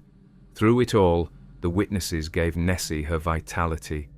Photographs may be debunked, sonar evidence may be reinterpreted, but the voices of those who stood by the loch and swore they saw something cannot be erased. They form the living thread of the legend, carrying it from one generation to the next. The monster endures because people continue to see her. In the end, the witnesses are both the strength and the vulnerability of the legend. They provide its substance, yet they also expose it to doubt. For every believer who points to testimony as proof, a skeptic points to the fallibility of human perception. The tension between these positions is what keeps the debate alive. If the matter were settled, if there were no witnesses, or if their accounts were universally accepted, the story would lose its power. It is the uncertainty, the collision of conviction and doubt that sustains Nessie. The people at the water's edge, scanning the waves, gasping at sudden ripples, pointing at shadows, these are the true keepers of the legend. They are the reason the monster has not faded into the archives of folklore. Each sighting renews the mystery, each testimony adds another layer, each voice joins the chorus that has echoed for nearly a century. The loch itself remains silent, but through the witnesses it speaks. And as the years passed, their testimonies drew not only curiosity seekers and tourists, but also scientists. If so many people claimed to see a monster, could it not be tested, measured, investigated? The next stage in Nessie's story would not be told by locals or motorists, but by sonar, submarines and cameras, as science attempted to answer the riddle that had haunted the loch for generations. By the middle of the 20th century, the Loch Ness Monster was no longer just a legend whispered along the shores or an image frozen in a photograph. It had become a scientific question, one that demanded tools, instruments, and methods beyond the human eye. Witnesses could be dismissed as mistaken or imaginative, but machines promised impartiality. The age of sonar and underwater exploration had arrived, and with it came a new phase in the hunt for Nessie. The loch itself invited such attention. It was immense, deep, and largely unexplored. Even in an age when humans had crossed the Atlantic by air and probed the atom, the waters of Loch Ness remained largely mysterious. Its darkness and depth defeated divers. Its size overwhelmed casual attempts to map it. It was the perfect stage for a creature that refused to be seen clearly. Scientists and adventurers alike began to ask, if there is a monster here, can we not detect it with machines? The first attempts were modest. In the 1950s, amateur groups brought cameras and binoculars, hoping to capture clearer evidence than the surgeon's photo. Most of these efforts yielded little more than ambiguous shapes and distant wakes, but the idea of treating the monster as a scientific challenge grew. By the 1960s, teams equipped with sonar, technology originally developed for naval warfare, began to sweep the depths. Sonar worked by sending sound waves into the water and measuring the echoes as they bounced back, revealing objects or creatures hidden in the darkness. If Nessie was a real animal, sonar seemed the perfect tool to expose her. In 1968, one of the first notable sonar readings was made. A team reported large moving targets deep in the loch, shapes far bigger than any known fish. The signals showed objects swimming at speed, changing direction, almost as though alive. The reports electrified believers and gave scientists pause. Could it be that the legend had a basis in fact, that the loch truly harbored creatures unknown to zoology? The following decade brought even greater excitement. In 1972, the Loch Ness Investigation Bureau, a group of dedicated enthusiasts supported by volunteers and donations, launched an ambitious operation. They set up cameras along the shore, positioned sonar equipment across the loch, and maintained constant watch. Their goal was not merely to collect stories, but to gather scientific evidence. The most famous result came when one of their underwater cameras captured a blurred image of what appeared to be a large flipper. The photograph, grainy and indistinct, was hailed at the time as proof of a living creature. Newspapers around the world printed it. To many, it seemed Nessie had finally been caught on film. The 1970s became the golden age of sonar hunts. Operation Deep Scan in the 1980s brought even more technology to bear. A flotilla of boats, each equipped with powerful sonar, swept across the loch in formation, scanning its depths with unprecedented detail.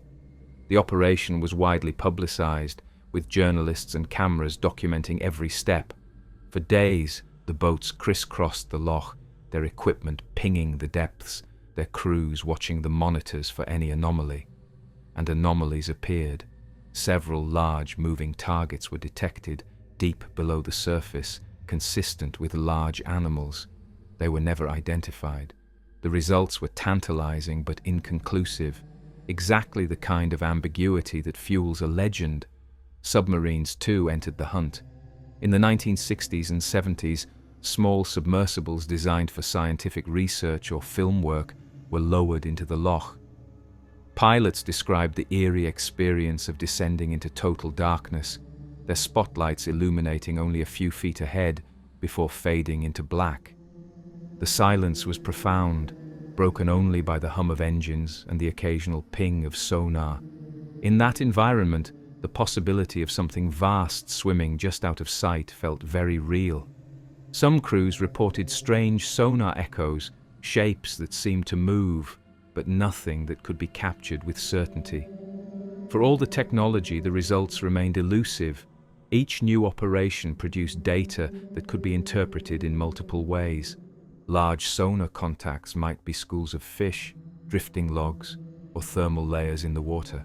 The famous flipper photograph was later re-examined with better techniques and found to be less convincing than originally believed. Operation Deep Scan's anomalies were intriguing but inconclusive. No definitive evidence ever emerged. Skeptics seized on these failures as proof that the monster did not exist. If sonar could scan the depths so thoroughly and submarines could probe the darkness directly, surely something as large as a plesiosaur or serpent would have been detected clearly by now. To them, the absence of proof was proof of absence. Believers countered with equal conviction. The Loch, they argued, was vast and deceptive. Its depths were not uniform, but filled with trenches, silt, and currents that could hide even large creatures. Sonar, while powerful, was not infallible. It could miss moving objects, misinterpret signals, or produce ambiguous returns. Submarines, with their limited visibility, could easily miss a creature in the darkness. The Loch's opacity, its size, and its peculiar conditions made it uniquely difficult to study. Thus, the mystery remained intact. What these scientific hunts truly accomplished was not proof or disproof, but publicity. Each operation, with its boats, sonar, and cameras, kept Nessie in the headlines. They transformed the monster from a curiosity into a scientific puzzle worthy of serious investigation. They also revealed how deeply people wanted the legend to be true. Volunteers donated time and money, scientists lent their expertise, and journalists followed every ping of sonar with breathless anticipation. The monster had become more than folklore. It was an experiment, a hypothesis, a challenge to human knowledge. The sonar hunts also reinforced the Loch's identity as alive.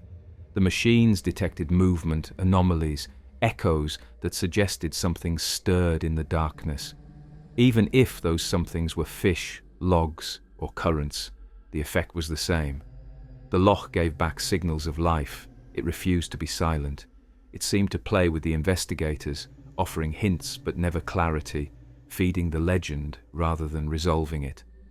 In later decades, new technologies joined the hunt. Satellite imaging, underwater microphones, and DNA sampling all sought to probe the Loch's secrets. Each produced data, but none produced proof. The monster remained unconfirmed, elusive, always just beyond the reach of science. In this way, Nessie became a paradox, a creature born of folklore, sustained by witnesses, pursued by science, but never captured by any of them. What science did reveal, however, was that Loch Ness was more complex than anyone had imagined. Its currents, temperature layers, and unique ecology created conditions that baffled even experts. Strange sonar returns were not unusual, and odd wave patterns occurred naturally. These findings did not kill the legend, they gave it new credibility. The Loch was strange enough on its own to make the impossible seem possible. For the public, the spectacle of boats sweeping the Loch with sonar or submarines descending into its depths only heightened the drama. Nessie was no longer just a monster. She was the subject of expeditions, the quarry of high technology, the mystery that refused to yield even to modern science. Every failed attempt made her seem more cunning, more elusive, more alive. The scientific hunts also revealed something about human nature. People did not simply want the monster to exist. They wanted the chase, the pursuit, the possibility. The thrill of waiting for a sonar contact, of scanning a dark monitor for a moving shape, was its own reward. The absence of proof kept the chase alive. If Nessie were ever captured or definitively disproven, the story would end. But ambiguity ensures the legend continues, and so the sonar sweeps, the submarines, the cameras all became part of the Nessie story, not as solutions, but as chapters. They showed that the legend could adapt to modernity, that it could survive the scrutiny of science, just as it had survived the fears of folklore. The monster was no longer just a tale for children or a hoax for tourists. It was a puzzle for scientists, a riddle that the Loch posed to humanity. In the end, the machines fared no better than the witnesses. They produced glimpses, suggestions, anomalies, but no certainty. The Loch remained impenetrable, the monster untouchable. The story moved forward, shifting once more from science back to human perception, as skeptics began to argue that Nessie was not a creature at all, but a trick of the mind, a pattern imposed on shadows by eyes eager for wonder. If science could not prove Nessie's existence, it could at least chip away at the evidence offered in her name. With every sonar anomaly and photograph came skeptics armed with counter-arguments, and in the battle between believers and doubters, a new theme emerged. Perhaps the monster was not in the loch at all, but in the minds and imaginations of those who looked for her. To understand the modern story of Loch Ness, we must face the uncomfortable truth that the monster's history is as much about hoaxes, mistakes, and the tricks of human perception as it is about anything truly living beneath the waves. The surgeon's photo had stood for decades as the definitive image of Nessie, but when it was revealed to be a hoax, the revelation was both shocking and oddly unsurprising. Marmaduke Wetherell, humiliated after the Daily Mail ridiculed his plaster casts of supposed monster footprints, had orchestrated the deception with a toy submarine and a model head. The scheme worked spectacularly, fooling millions and shaping the monster's image for generations. The hoax did not destroy the legend. Instead, it highlighted something essential. People wanted to believe. The photograph was convincing not because it was detailed or flawless. It was small, grainy, and ambiguous, but because it matched what the world hoped Nessie would look like. It became a mirror for desire. The surgeon's photo was not the only fraud. Over the years, countless images and films emerged, some honest mistakes, others deliberate tricks. In the 1970s, a man named Frank Searle set up camp along the loch and began producing a steady stream of photographs claiming to show the monster. At first, his work attracted attention, but as time passed, his pictures grew increasingly dramatic and increasingly suspicious. One showed a classic long-necked creature in sharp silhouette, but skeptics quickly pointed out its resemblance to cutouts from children's books.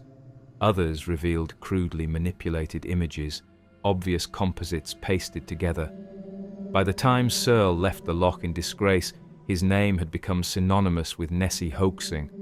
There were also staged films like the 1938 Home movie, supposedly showing the monster swimming across the loch. Later analysis revealed suspicious jerky movements and poor scale, suggesting models in a tank rather than a living creature in Loch Ness. Each exposure added fuel to the skeptics' fire, convincing many that the monster was nothing more than an industry of deception, but to dismiss the legend entirely as fraud would be too simple. Many of the most famous sightings were not deliberate hoaxes, but misidentifications, moments when ordinary phenomena took on extraordinary form in the eyes of those primed to expect the unusual. Loch Ness is particularly well suited to such illusions. Its surface is restless, subject to sudden changes of wind, temperature, and current that can create patterns unfamiliar to casual observers. A passing gust can stir up a series of waves that align into the shape of humps. A floating log, waterlogged and dark, can roll and dip in a way that resembles a living creature. Birds diving for fish can leave wakes that stretch surprisingly far, and otters swimming in a line can create the illusion of multiple humps rising and sinking. The human eye is quick to impose order on such chaos. We are wired to recognize patterns, especially those that resemble living beings. A shadow becomes a shape, a wave becomes a back, a log becomes a head and neck. Witnesses at Loch Ness are not dishonest. They are interpreting ambiguous information in the most compelling way available to them. This phenomenon, known as pareidolia, explains why people see faces in clouds or animals in the stars. At Loch Ness, the effect is heightened by the loch's reputation. When people come expecting a monster, they are far more likely to interpret ripples as humps and shadows as bodies. The psychology of expectation cannot be overstated. By the time the 1930s craze had spread worldwide, the idea of Nessie was firmly planted in the public consciousness. Visitors arrived at the loch primed to see something. Their attention was focused, their imaginations engaged, and their senses alert to any anomaly. In such a state, even the ordinary can seem extraordinary. A wake in the water that would go unnoticed elsewhere becomes an event at Loch Ness. A movement glimpsed from the corner of the eye becomes a monster when it is seen against the loch's brooding backdrop. This does not mean that all witnesses are deluded. It means they are human. Our eyes are not cameras recording objective reality, but organs evolved to detect patterns quickly, even at the cost of accuracy. Survival once depended on it. Better to mistake a shadow for a predator than to miss the real thing. At Loch Ness, this survival mechanism collides with centuries of folklore and decades of media hype, producing a fertile ground for sightings. Skeptics have demonstrated this many times. Experiments placing logs or buoys in the water have fooled observers into thinking they saw a monster. Waves generated by passing boats can travel long distances in the loch, appearing hours later as unexplained disturbances. Even deer swimming across the water, their heads held high and their bodies submerged, have been mistaken for the monster. When photographed at the right angle, such events can appear uncanny, reinforcing belief rather than dispelling it. Yet hoaxes and misidentifications alone cannot explain the persistence of the legend. If it were only these, the story might have collapsed long ago under the weight of exposure. What sustains it is the interplay between fraud, mistake, and mystery. The hoaxes provide images that fuel imagination, even after being debunked. The misidentifications provide constant new material, fresh sightings that keep the story alive. And the genuine strangeness of the loch, its depth, its darkness, its ability to conceal, ensures that doubt never fully disappears. The role of the media cannot be ignored here. Newspapers thrive on sensation. A headline announcing another Nessie sighting will always attract readers, while a headline dismissing it as a log will not. Photographs, no matter how blurry, are published with breathless captions. Eyewitnesses are interviewed with solemnity. Each story adds to the momentum, making the monster part of the loch's identity. Even debunkings do not end the fascination. The exposure of the surgeon's photo as a hoax in the 1990s did not kill Nessie. If anything, it reinvigorated interest, sparking new documentaries, debates, and investigations. The legend thrives on controversy as much as on belief. There is also the question of why Loch Ness, of all places, became the epicenter of such a phenomenon. Other lakes are larger, deeper, or clearer, and many also have monster legends. But Loch Ness possesses a unique combination of factors: its scale, its depth, its darkness, and its cultural setting. The loch is not just water, but a stage onto which centuries of folklore have been projected. The Kelpies and each Uisg prepared the imagination to expect monsters. The Columbus story gave it Christian validation. The 1930s media craze gave it modern visibility. And the human eye, ever eager for patterns, supplies the rest. This interplay creates a feedback loop. Each sighting is reported, fueling expectation. Expectation heightens perception, producing more sightings. Skeptics point to mistakes, but believers point to the sheer volume of reports, arguing that not all can be wrong. The debate feeds itself, keeping the legend alive. It is tempting to imagine that Nessie exists only in this loop, a product of hoaxes and human psychology, but to stop there would be to miss the deeper truth. The monster is real, if not in flesh, then in culture. She exists because people see her, believe in her, and tell her story. The human eye may misinterpret, but the human heart invests those interpretations with meaning.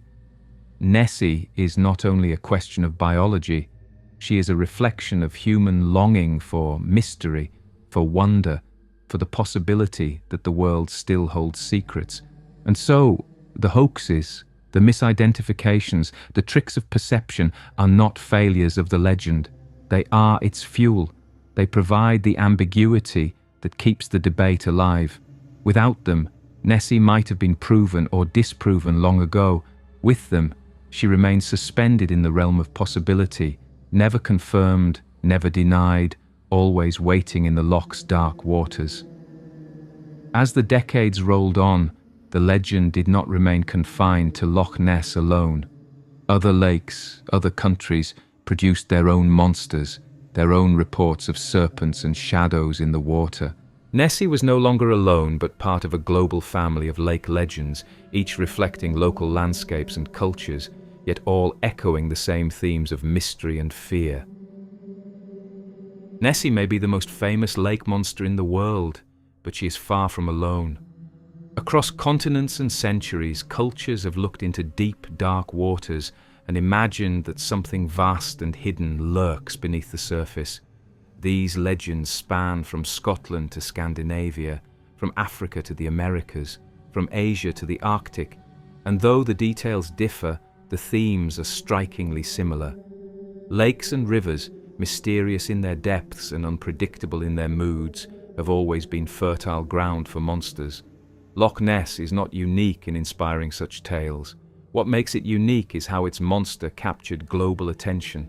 But before Nessie became an international celebrity, the world already swam with other aquatic legends, each reflecting the fears, hopes, and identities of the cultures that told them. In Canada's Okanagan Valley, the still waters of Okanagan Lake are said to be home to Ogopogo, a serpentine creature often described as many yards long, dark in colour, and undulating through the water with a series of humps. Indigenous stories long predate the European settlers, speaking of a water spirit named Naha-Aitk, a guardian of the lake who demanded respect and sometimes sacrifice. When settlers arrived, they adapted these stories into their own cultural framework, transforming the spirit into a monster while retaining its association with the deep and dangerous water. Sightings continue into the modern era, with dozens of eyewitnesses claiming to see the creature every year. For Canadians, Ogopogo became their own Nessie, a reminder that the mystery of the deep is not confined to Scotland. Farther east, Lake Champlain, straddling the border between the United States and Canada, has its own monster, Champ.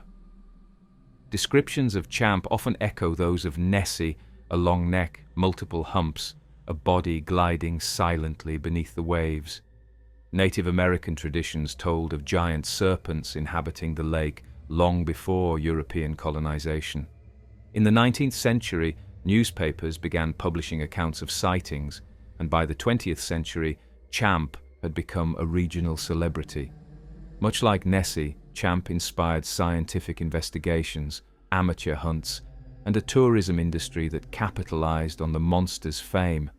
Photographs, sonar contacts, and eyewitness reports all mirrored the same patterns seen at Loch Ness, reinforcing the idea that these legends are not isolated, but part of a larger global phenomenon. Across the Atlantic, Scandinavia brims with stories of sea serpents and lake creatures. The Norwegian coasts were long said to harbour the kraken, an enormous beast that dragged ships to their doom. Inland, stories of sjømenn, or sea serpents, haunted the lakes and fjords. Witnesses described creatures dozens of feet long, sometimes with horse-like heads moving swiftly through the water. In Sweden, Lake Storsjön is said to be home to Storsjöodjuret, a serpent-like being whose legend stretches back centuries. Carved runestones from the region depict serpentine creatures coiled around crosses, suggesting that the myth was alive even in the Viking Age.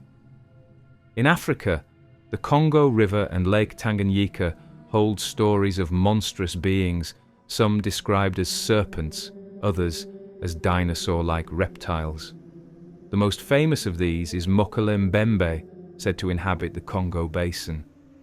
Descriptions portray it as resembling a sauropod dinosaur with a long neck and massive body. While more often tied to cryptozoology than folklore, the Mokele Mbembe legend reveals the same pattern. Deep, mysterious waters give birth to creatures that bridge the gap between myth and reality. For local communities, the creature often carries spiritual or cultural meaning. embodying the power of the river or the dangers of the wild. Even in landlocked Mongolia, the waters of Lake Kyrgyzstan are said to conceal giant serpentine creatures feared by herders and travelers. In Japan, Lake Ikeda is home to Issy, a monster whose legend mirrors Nessie's almost exactly, with stories of humps and a long-necked creature surfacing from the depths. Local tales tie Issy to tragic human stories, often involving drowned lovers or cursed spirits, showing how such legends adapt to cultural needs while maintaining the same aquatic core. The parallels across these stories are striking. Nearly every culture with large lakes has produced legends of monsters lurking within them. The creatures are usually described as serpentine, long-necked or humpbacked, capable of surfacing briefly before vanishing into the depths.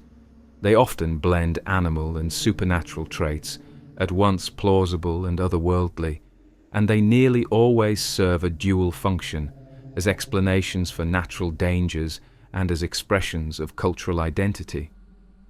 The similarities raise intriguing questions. Are these legends connected through cultural exchange, or do they arise independently from the universal human experience of confronting deep water? Folklorists lean toward the latter. Large bodies of water provoke fear and wonder everywhere. They conceal what lies beneath, they claim lives without warning, and they appear bottomless to the human eye. The human mind, faced with such mystery, instinctively populates it with creatures. Water demands to be animated, and so serpents, monsters, and spirits emerge naturally.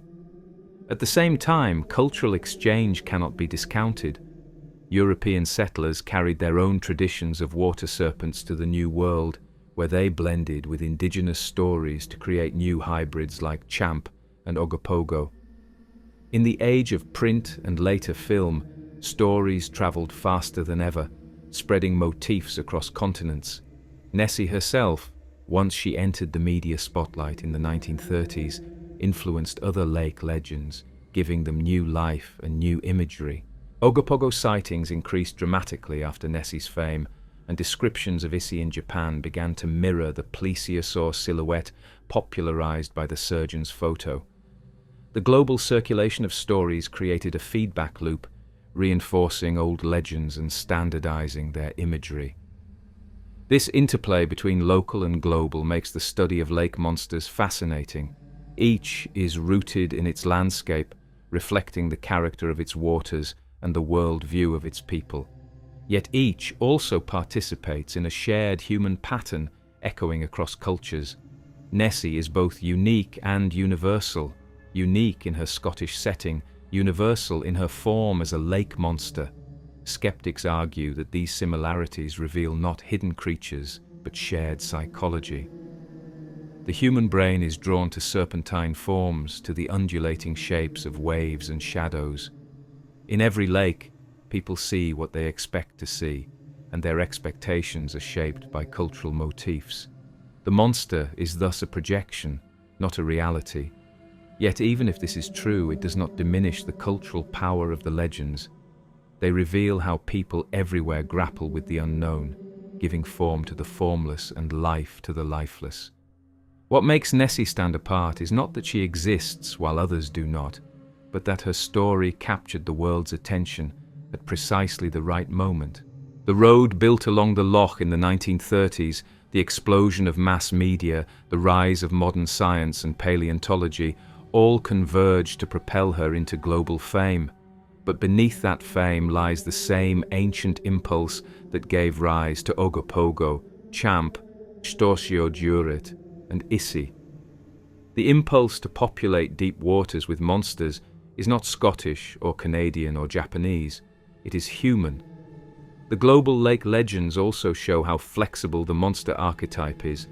In some cultures, the creature is malevolent, demanding sacrifice or threatening lives. In others, it is more neutral, a guardian or spirit that must be respected, but not necessarily feared. In modern times, many monsters have shifted from terror to tourism, transforming from omens of death into mascots of regional identity. Nessie herself embodies this shift. Once a feared presence in the dark loch, she is now embraced as a symbol of Scottish mystery and charm, her silhouette adorning souvenirs and advertisements. Ogopogo, Champ, and Issy follow the same path, their monstrous reputations softened into marketable legends. Yet even in this softened form, the underlying awe remains. Visitors to Okanagan Lake still scan the water for humps. Tourists at Lake Champlain still take boat tours in search of Champ, and at Loch Ness, crowds still gather with cameras poised. The monsters endure because they speak to something primal in the human relationship with water, the recognition that beneath the surface lies a world beyond our control, a world we can never fully know. To place Nessie among her global kin is not to diminish her legend, but to enrich it. She is part of a lineage that stretches across continents and millennia, a living expression of how humanity grapples with the unknown. The Loch may be uniquely Scottish, but the monster belongs to all of us, for she is the shape we give to mystery itself. And while comparisons to Ogopogo or Champ reveal the universality of the theme, Nessie retains her primacy. No other lake monster has achieved the same level of fame, the same cultural resonance. Others may be regional celebrities, but Nessie is the queen of them all, her silhouette instantly recognizable across the globe. She embodies not only the ancient fears of deep water, but also the modern hunger for mystery in a world that seems increasingly mapped and measured. The global lake legends remind us that Nessie is not an anomaly, but part of a vast human tradition. They show that the monster of Loch Ness is not just a Scottish curiosity, but a universal archetype. And they prepare us to understand the next layer of the story, not only what people claim to see in the Loch, but why they see it, how the human mind shapes the shadows of water into monsters, and why those monsters endure even when reason and science try to banish them. The loch is silent, the waves gentle, the air heavy with expectation. Someone stands at the water's edge, eyes scanning the surface, waiting. Then it happens. A ripple moving against the wind, a shadow just beneath the waves, a shape rising and sinking before vanishing into darkness. In that instant, the witness is certain. They have seen the Loch Ness Monster. They may try to explain it later, to rationalize what they saw, but in the moment, there is no doubt. The question is not whether Nessie exists, but why so many people, across so many decades, are convinced they have seen her. To answer that, we must turn from folklore and science to psychology, to the ways in which the human mind makes sense of mystery. The human brain is not a neutral recorder of reality. It is a pattern-seeking machine, evolved to detect shapes, movements, and intentions quickly, often at the cost of accuracy. For early humans, mistaking a shadow for a predator was safer than ignoring it. Better to assume danger than to risk complacency. This survival instinct is still with us. Our minds are primed to find order in chaos, to see faces in clouds, animals in rock formations, and monsters in waves. Psychologists call this pareidolia, the tendency to perceive meaningful patterns where none exist. At Loch Ness, with its dark waters, shifting waves, and brooding atmosphere, pareidolia thrives. But pareidolia alone does not explain why people see Nessie. Expectation plays an equally powerful role. By the time most people arrive at the Loch, they already carry an image of the monster in their minds. They have seen the surgeon's photo, the artist's depictions, the souvenirs in Inverness gift shops. They know what they are supposed to see: a long neck, a hump, a shape gliding through the water. When their eyes catch something unusual, their minds match it to the pattern already waiting. The Loch offers ambiguity, and the mind fills it with Nessie. This is not deception, but human nature. Our senses do not provide raw data, they provide interpretations shaped by culture and memory. When hundreds of witnesses across decades describe similar shapes in the water, it is not necessarily proof of a creature, but proof of a shared mental framework. The same cultural image filters each experience, producing consistency from chaos. This is why Nessie looks like a plesiosaur rather than a horse or dragon. The image of the plesiosaur, cemented by the 1930s media, became the template through which all later sightings were interpreted. The psychology of expectation also explains why Nessie sightings often cluster after major publicity. Following the Mackay's report in 1933, a flood of new witnesses came forward. After the surgeon's photo in 1934, the number of reports soared again. Each burst of media attention primed more people to expect something extraordinary. The loch did not change, but perception did. What had been overlooked as natural disturbances now became evidence of a monster. The same process continues today. Each time a new photograph or sonar image circulates online, the next summer brings fresh reports from tourists who swear they saw something too. Memory also plays a role. Eyewitness accounts are not static snapshots. They are reconstructions shaped by time, suggestion, and cultural context. A person who glimpses something strange may not even think of Nessie at first, but as they retell the story, as friends and journalists ask questions, their memory shifts subtly, aligning more closely with the established image. Over time, the vague shape becomes a long neck, the ripple becomes a hump, the fleeting shadow becomes the monster itself. This is not dishonesty, but the natural malleability of human memory. Social psychology adds another layer. People rarely experience the loch in isolation. Families, tourists, or groups of friends often watch the water together. When one person gasps and points, others look where they point. In the shared excitement, details converge. One person sees a shadow, another sees movement, another sees a neck, and together they form a collective memory stronger than any individual impression. Such group sightings carry powerful conviction, for witnesses reassure one another that they saw the same thing. Yet psychologists know that group memory is highly susceptible to influence. Once a narrative is agreed upon, it is difficult for individuals to dissent, even if their personal memory is less clear. Fear and awe also shape perception. Loch Ness is not a neutral environment. Its size, its depth, its darkness evoke primal emotions. Standing at its edge, especially in solitude or twilight, can trigger a heightened state of awareness. In such a state, the mind becomes more sensitive to anomalies, more prone to interpret them as significant. A ripple is no longer just a ripple. It is a signal, a threat, a revelation. Fear sharpens attention, but distorts judgment, making the extraordinary more likely to appear. There is also the role of desire. Many who visit Loch Ness want to see something. They come with hope, with cameras ready, with stories in mind. The desire itself becomes a lens, turning chance disturbances into meaningful encounters. Psychologists call this confirmation bias, the tendency to notice and interpret evidence that supports what we want to believe, while overlooking what does not. At Loch Ness, confirmation bias ensures that even mundane events can become evidence for the monster. All of this might suggest that Nessie is nothing more than a psychological phenomenon, a trick of the mind.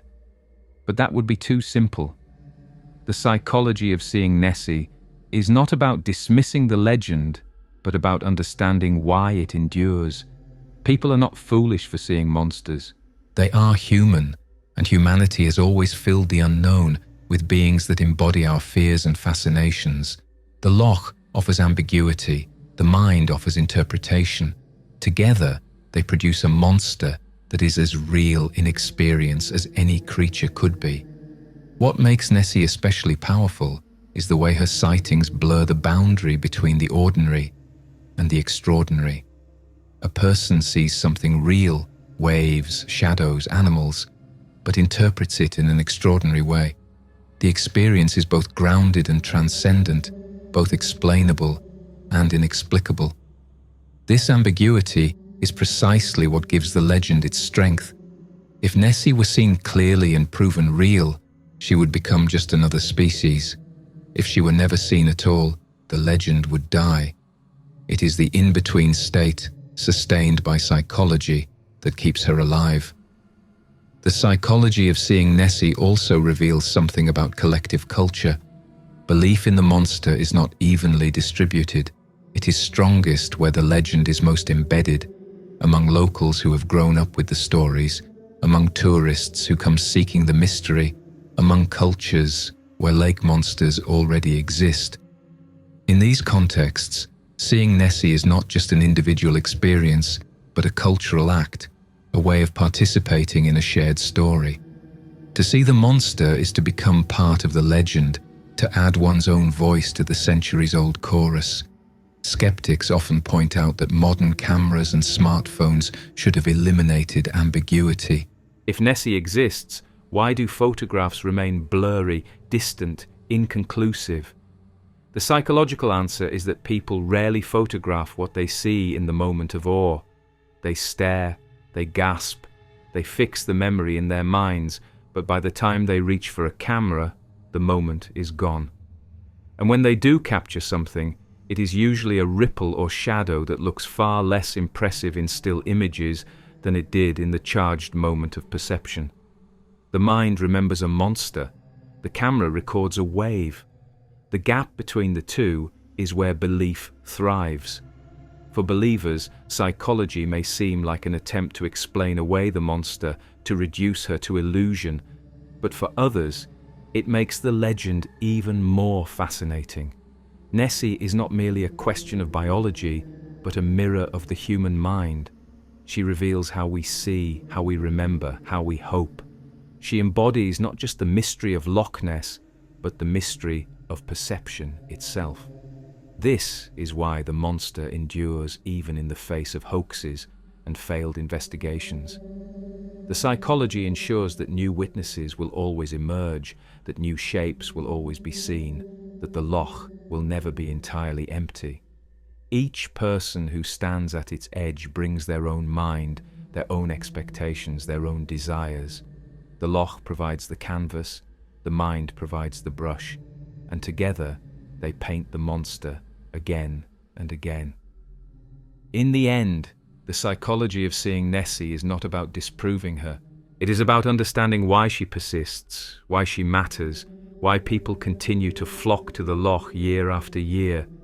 She's not just a creature in the water, but a creature of the mind, born of the interplay between environment, culture, and perception. And that interplay is powerful enough to sustain her indefinitely, even if no body is ever found. But while psychology explains why people see Nessie, it does not explain why they keep coming back, why the legend has become a cornerstone of the Highland economy and a global symbol.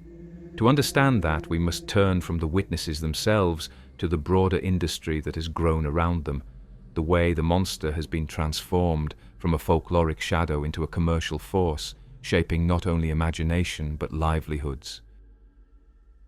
The psychology of seeing Nessie explains why people believe, why eyes fix on the surface of the loch and turn ripples into revelations.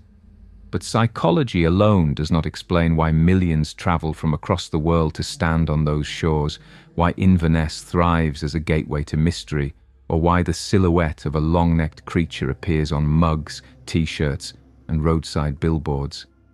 Nessie is not only a legend, she is an economy, a business, a brand that has shaped the Highlands in ways both profound and profitable. From the moment the 1930s craze erupted, local businesses recognized the monster's potential. Hotels filled with visitors who might never otherwise have ventured so far north. Cafes, souvenir shops, and boat hire services sprang up along the loch, catering to crowds who came not for the scenery alone, but for the chance of a glimpse at the monster. The loch had always been there, brooding in its valley, but Nessie gave it a new identity, a place of pilgrimage for the curious and the hopeful. The tourism boom was not accidental. The press coverage that spread Nessie's fame also advertised the Highlands. Newspapers that printed eyewitness accounts and photographs inevitably described the loch itself, its size, its mystery, its haunting beauty. What might have been a remote and forbidding place became accessible through the romantic lens of the monster. By the late 1930s, visitors were arriving not just from Edinburgh or London, but from abroad, eager to stand where the sightings had occurred. The Second World War slowed the frenzy, but after 1945, tourism returned with even greater force. The Highlands, once a rugged frontier in the eyes of lowland Scots and English travellers, became a destination. And at the centre of it all was Loch Ness. Guides offered tours of famous sighting spots, souvenir shops sold postcards featuring the surgeon's photo, and hotels decorated their lobbies with newspaper clippings. The monster was not just folklore, it was marketing. By the 1960s and 70s, Nessie had become a cornerstone of the Scottish tourist industry. Surveys conducted decades later estimated that the monster generates tens of millions of pounds annually for the region. Visitors book hotels in Inverness, dine in restaurants in Drumnadrochit, rent boats to explore the loch, and purchase endless memorabilia. The local economy, once dependent on agriculture and small industry, found in Nessie a renewable resource, the promise of mystery. The monster also became a vehicle for community identity. Drumnadrochit, a village on the western shore, embraced Nessie as its unofficial mascot. Roadside sculptures of the creature appeared, cheerful rather than terrifying, inviting tourists to stop and take photographs. Museums dedicated to the legend opened, offering exhibits that blended folklore, science, and spectacle. Some emphasized the mystery, showcasing sonar scans and eyewitness testimonies. Others leaned into entertainment, offering animatronic monsters and theatrical displays. Together, they created a cultural infrastructure around Nessie, ensuring that even if visitors did not see the monster in the water, they could still experience her on land. This commercialization did not diminish the legend, it reinforced it. Every t-shirt, every coffee mug, every roadside billboard reminded people that Nessie was real enough to warrant her own industry. The more her image circulated, the more familiar she became, and the more likely visitors were to see her as part of the landscape. Belief became less about proof and more about participation. To visit Loch Ness was to enter the story, whether one believed in the monster or not. The economic impact extended beyond tourism. Nessie became a global ambassador for Scotland, a symbol instantly recognizable worldwide. Her silhouette appeared in films, advertisements, and children's books. She was referenced in television shows, cartoons, and songs. In many ways, she became Scotland's most famous citizen, more widely known than any historical figure or political leader. The tartan may symbolize Scottish heritage, whiskey may symbolize its industry, but Nessie symbolizes its mystery. This transformation into a brand was not without tension. Some locals worried that the commercialization cheapened the legend, turning a centuries-old mystery into kitsch. Others embraced it wholeheartedly, seeing in Nessie a chance for economic survival in a changing world. The debate continues, but the reality is clear. Without Nessie, the Highlands would attract fewer visitors, and the communities around Loch Ness would lose a vital source of income. The commercialization also shaped how the monster was perceived. Once feared as a possible danger, Nessie became increasingly friendly in her popular depictions. Tourist sculptures show her smiling, her eyes cartoonishly wide, her humps playful rather than menacing. In souvenir shops, she is rendered as cuddly, approachable, almost childlike. This shift reflects the needs of tourism. Families bringing children to Loch Ness do not want terror, they want charm. The monster adapted, becoming not a threat but a mascot.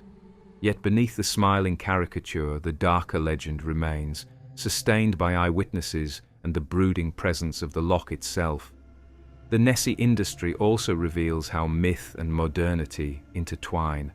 On one hand, Nessie represents ancient fears, the unknown lurking in deep water. On the other, she represents modern marketing, an image reproduced endlessly in plastic, paper, and neon. This duality is part of her appeal. She belongs to folklore and to capitalism, to mystery and to merchandising. She is both a creature of the Loch and a creature of the marketplace. The impact of Nessie on tourism is measurable not just in pounds and dollars, but in cultural presence. Entire travel itineraries are built around her. International visitors who might never otherwise explore the Highlands come because of her. Films and documentaries about Scotland nearly always include her. She has become woven into the nation's image, a shorthand for mystery and wonder. This global fame ensures that the legend continues, regardless of scientific evidence. So long as tourists arrive, Nessie will endure. Yet the business of Nessie also demonstrates the fragility of belief. Visitors may come for the legend, but they also demand spectacle. Museums must balance fact and fantasy, giving enough mystery to keep belief alive, but enough entertainment to satisfy families. Tour operators must promise possibility without guaranteeing disappointment. The legend becomes a performance, carefully managed to sustain interest. In this sense, Nessie is not only a monster, but an industry carefully curated to feed the imagination. At the same time, Nessie tourism connects people to the Loch in ways deeper than commerce. Visitors who come for the monster often leave with a sense of awe for the landscape itself. They stand by the water, scanning the surface, and even if they see nothing, they feel the weight of mystery. In this way, Nessie draws people into relationship with Loch Ness, ensuring that its beauty and power are experienced by millions who might never otherwise have encountered it. The business of the monster, then, is not simply exploitation, but transformation. Nessie has turned a remote highland valley into one of the most famous destinations in the world. She has provided livelihoods for generations, sustained communities, and given Scotland a symbol recognized everywhere. Her economic power is as real as her folkloric presence, and together they ensure her survival. But commerce alone cannot explain her endurance. Tourists may come for souvenirs and spectacles, but they also come because Nessie has seeped into culture far beyond the shores of Loch Ness. She lives not only in museums and gift shops, but in literature, film, music, and art. To understand the full reach of the legend, we must look not only at the economy, but at the imagination, at how the monster has become a character in the world's storytelling, far removed from the dark waters where she was born. By the time Nessie had been adopted as a mascot for tourism, her story had already leapt from the waters of the Loch into the wider sea of human creativity. Literature, music, and film seized on the monster almost as soon as she became a household name in the 1930s, and they have never let her go. If Nessie's physical body is elusive, her cultural body is immense, scattered across novels, songs, movies, cartoons, and documentaries. Through these forms, she became more than a local legend or even a tourist attraction.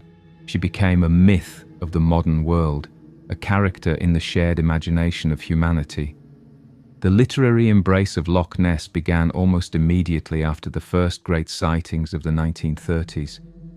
Newspapers themselves acted as literature, spinning eyewitness accounts into dramatic narratives that blurred the line between reporting and storytelling.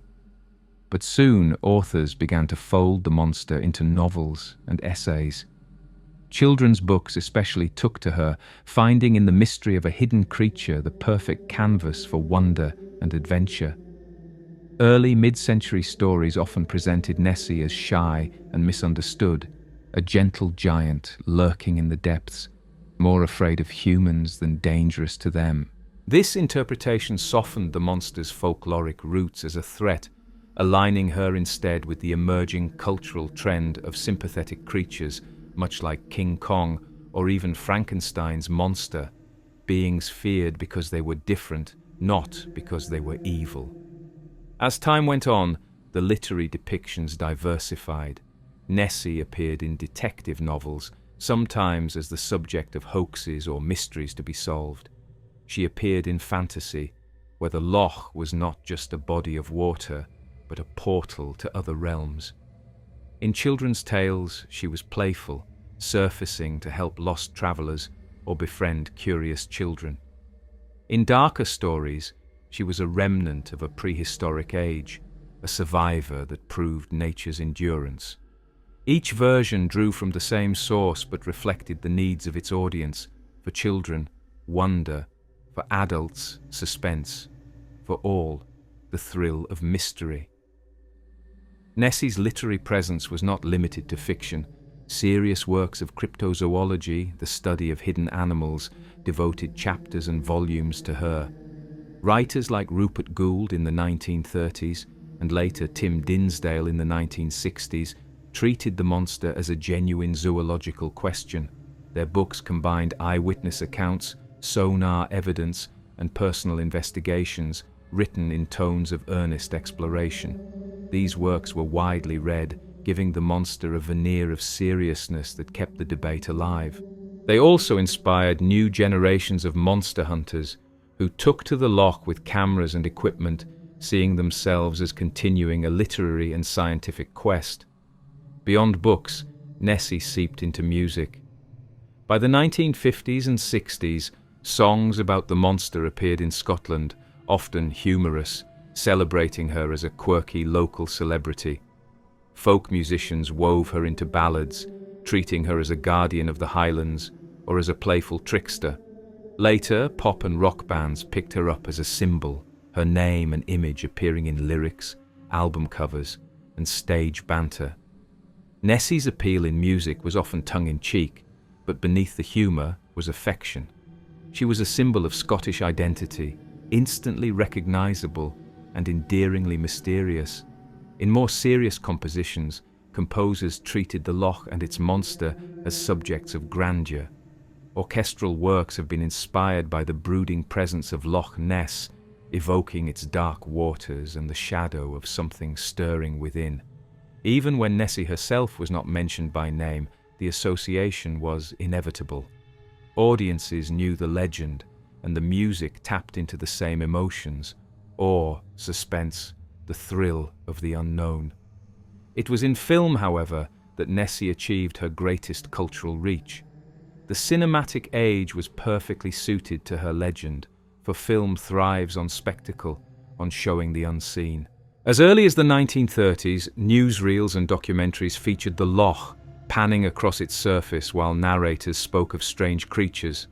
These early moving images gave audiences far from Scotland the chance to see the monster's environment, to feel as though they too were peering into the dark waters. By the mid-20th century, Nessie appeared in fictional films. Some were thrillers, treating her as a genuine menace, rising from the loch to attack boats or terrorize villages. Others were comedies, poking fun at tourists and scientists alike, using the monster as a backdrop for human folly. In children's films, she was often gentle and whimsical, a shy creature surfacing to befriend the young or to play a role in adventures. In each genre, Nessie adapted seamlessly, her ambiguity allowing her to be whatever the story required. Documentaries deserve special mention. From the 1950s onward, filmmakers returned to Loch Ness again and again, each new investigation promising to uncover the truth. Crews hauled sonar equipment across the loch, sent submersibles into the depths, and interviewed witnesses with solemn voices. The style of these films was often the same: sweeping shots of the loch, ominous music, grainy photographs of humps or wakes, interviews with locals insisting on what they had seen.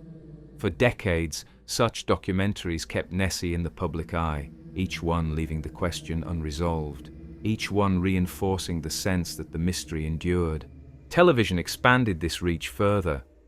From the 1960s onward, Nessie appeared in countless specials, from serious science programs to light-hearted travel shows. Children's cartoons often included episodes in which characters encountered the monster, usually portrayed as friendly and misunderstood. Even American series far removed from Scotland referenced her, proof that the legend had entered global pop culture. By the 1980s and 90s, Nessie had become a staple of pop culture references. Sitcoms joked about her, comic strips depicted her, and late-night talk shows used her as shorthand for mystery and the unexplained. Films like The Water Horse, released in 2007, reimagined her legend for new generations, presenting her as a magical creature whose life intersected with human history. Though fictional, such portrayals reinforced the monster's role as a cultural figure rather than just a cryptid. What is remarkable is how flexible Nessie's image has been across media. In literature, she can be terrifying or gentle, symbolic or literal. In music, she can be a subject of humor or grandeur. In film, she can be menace, mascot, or metaphor. This adaptability explains her endurance. Unlike creatures bound to a single interpretation, Nessie thrives because she can be all things to all people. She is mystery embodied, and mystery can wear many faces. At the same time, her cultural depictions reflect the shift from fear to affection. In her earliest folkloric roots, the water horse was a predator, luring humans to death. Even in the 1930s, the idea of a massive creature in the loch carried undertones of danger. But by the late 20th century, Nessie was largely friendly in literature and film, a creature to be loved rather than feared. This shift reflects the needs of culture. In an age where monsters became merchandise, terror was less useful than charm. Nessie adapted, becoming a symbol of wonder rather than dread. Yet the darker undertones remain, especially in more serious works. Documentaries still emphasize the loch's brooding atmosphere, its impenetrable depths, its ability to conceal. Horror films occasionally return to the idea of Nessie as a true monster, a predator that rises when least expected. In these works, the old Kelpie echoes are faintly audible, reminders that beneath the cuddly mascot lies a creature born of fear. Through literature, music, and film, Nessie has become immortal. Even if no body is ever found, even if science dismisses every sonar contact, she lives in stories, songs, and images. She is part of the world's cultural fabric, as real in the imagination as any mythological figure of the past. When children across the world draw pictures of her in school, when songwriters reference her in lyrics, when filmmakers cast her in roles, they ensure her survival. And because she is woven into culture, she cannot truly die.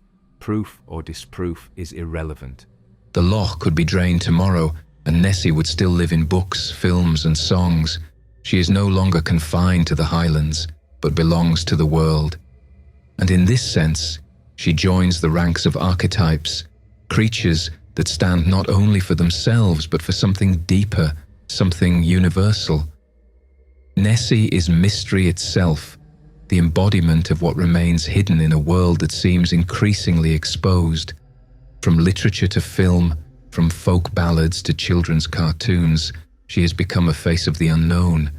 And in this role, she connects us not only to Scotland, but to ourselves, to the part of the human mind that insists that even in an age of satellites and science, there are still secrets waiting just beneath the surface.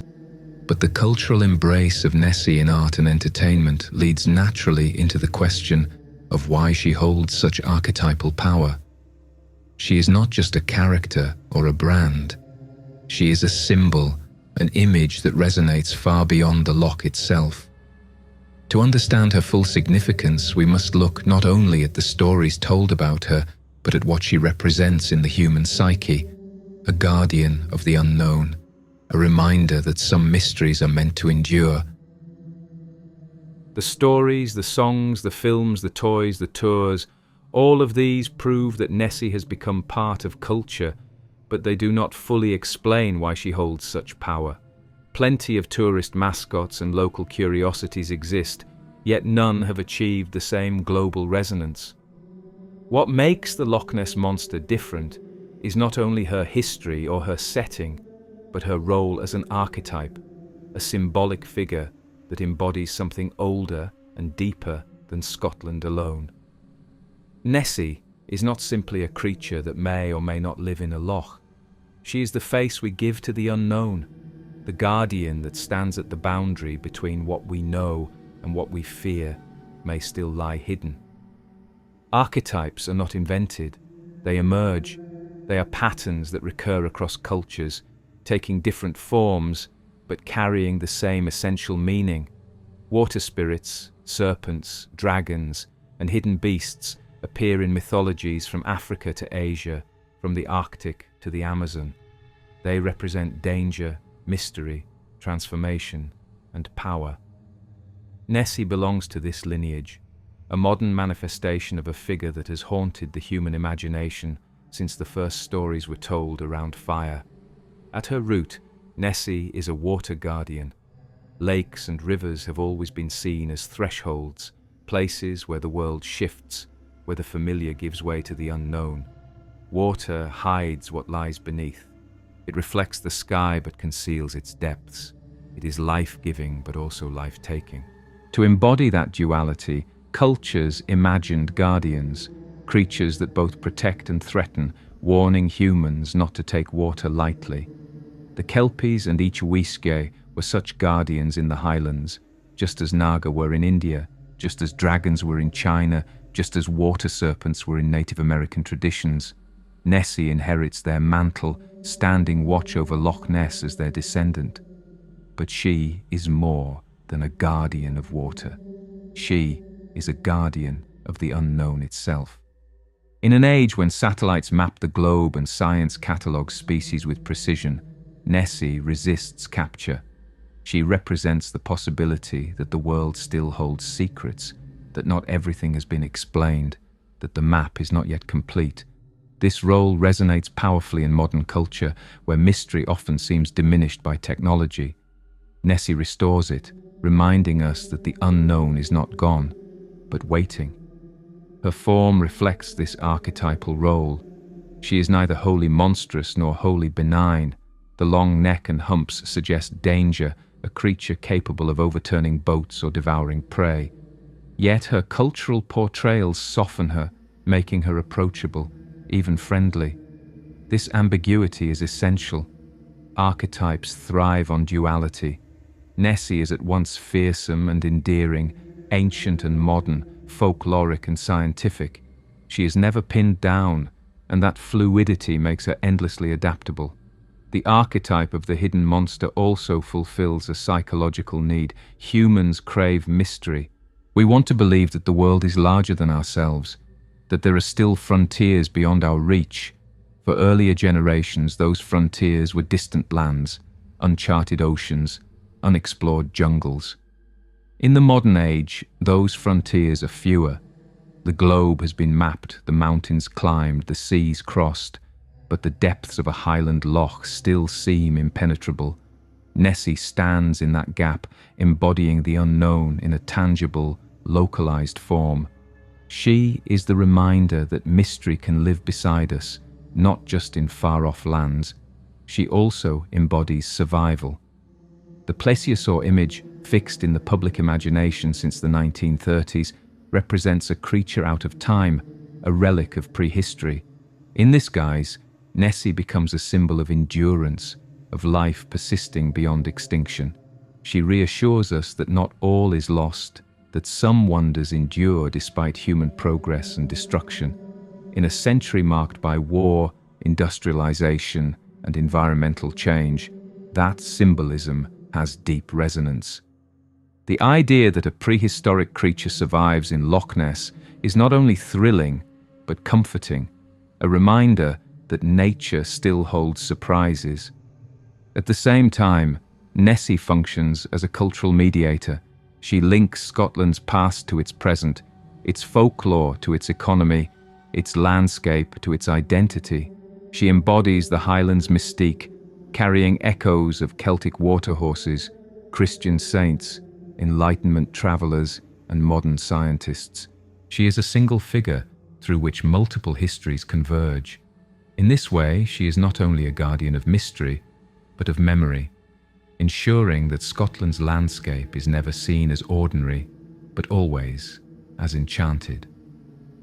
The archetype of the monster also speaks to the human relationship with fear. Monsters have always stood at the edges of maps, marking the boundary between the known and the unknown. They warn us of danger, but they also invite us to cross the line, to explore, to test our courage. Nessie does the same. She warns us that the loch is deep and dangerous, but she also invites us to look, to wonder, to hope. She embodies the paradox of fear and desire, the impulse to flee and the impulse to seek. This paradox explains why she has survived hoaxes, debunkings, and failed investigations. If Nessie were proven false beyond doubt, the archetype would persist. If she were proven real, the archetype would evolve. Either way, the monster endures because the need she fulfills endures.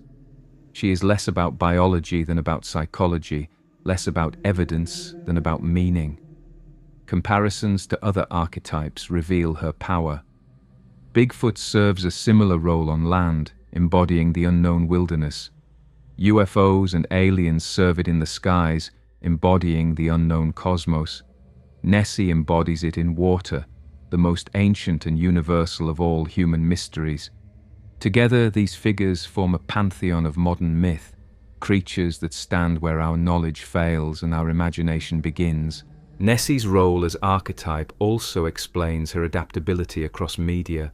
As guardian of the unknown, she can be terrifying or friendly, folkloric or scientific, comic or tragic. Each portrayal taps into a different aspect of the archetype, yet all resonate because the core meaning remains intact. She is always the mystery of the loch, always the possibility that something lies beneath. The monster as archetype reveals that Nessie's endurance is not accidental, but inevitable. She will not fade because she cannot fade. As long as humans look at deep water and wonder what lies below, she will have a place. She is the loch's voice, the embodiment of its silence, the shape we give to its darkness.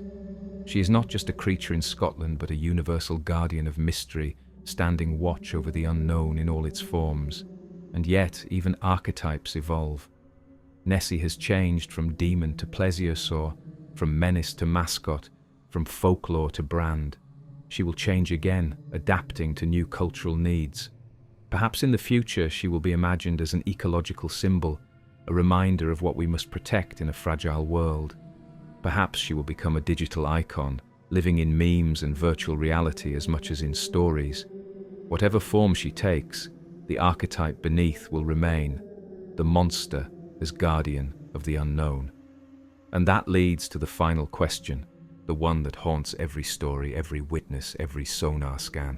Why does the legend endure, despite hoaxes, despite skepticism, despite the absence of proof?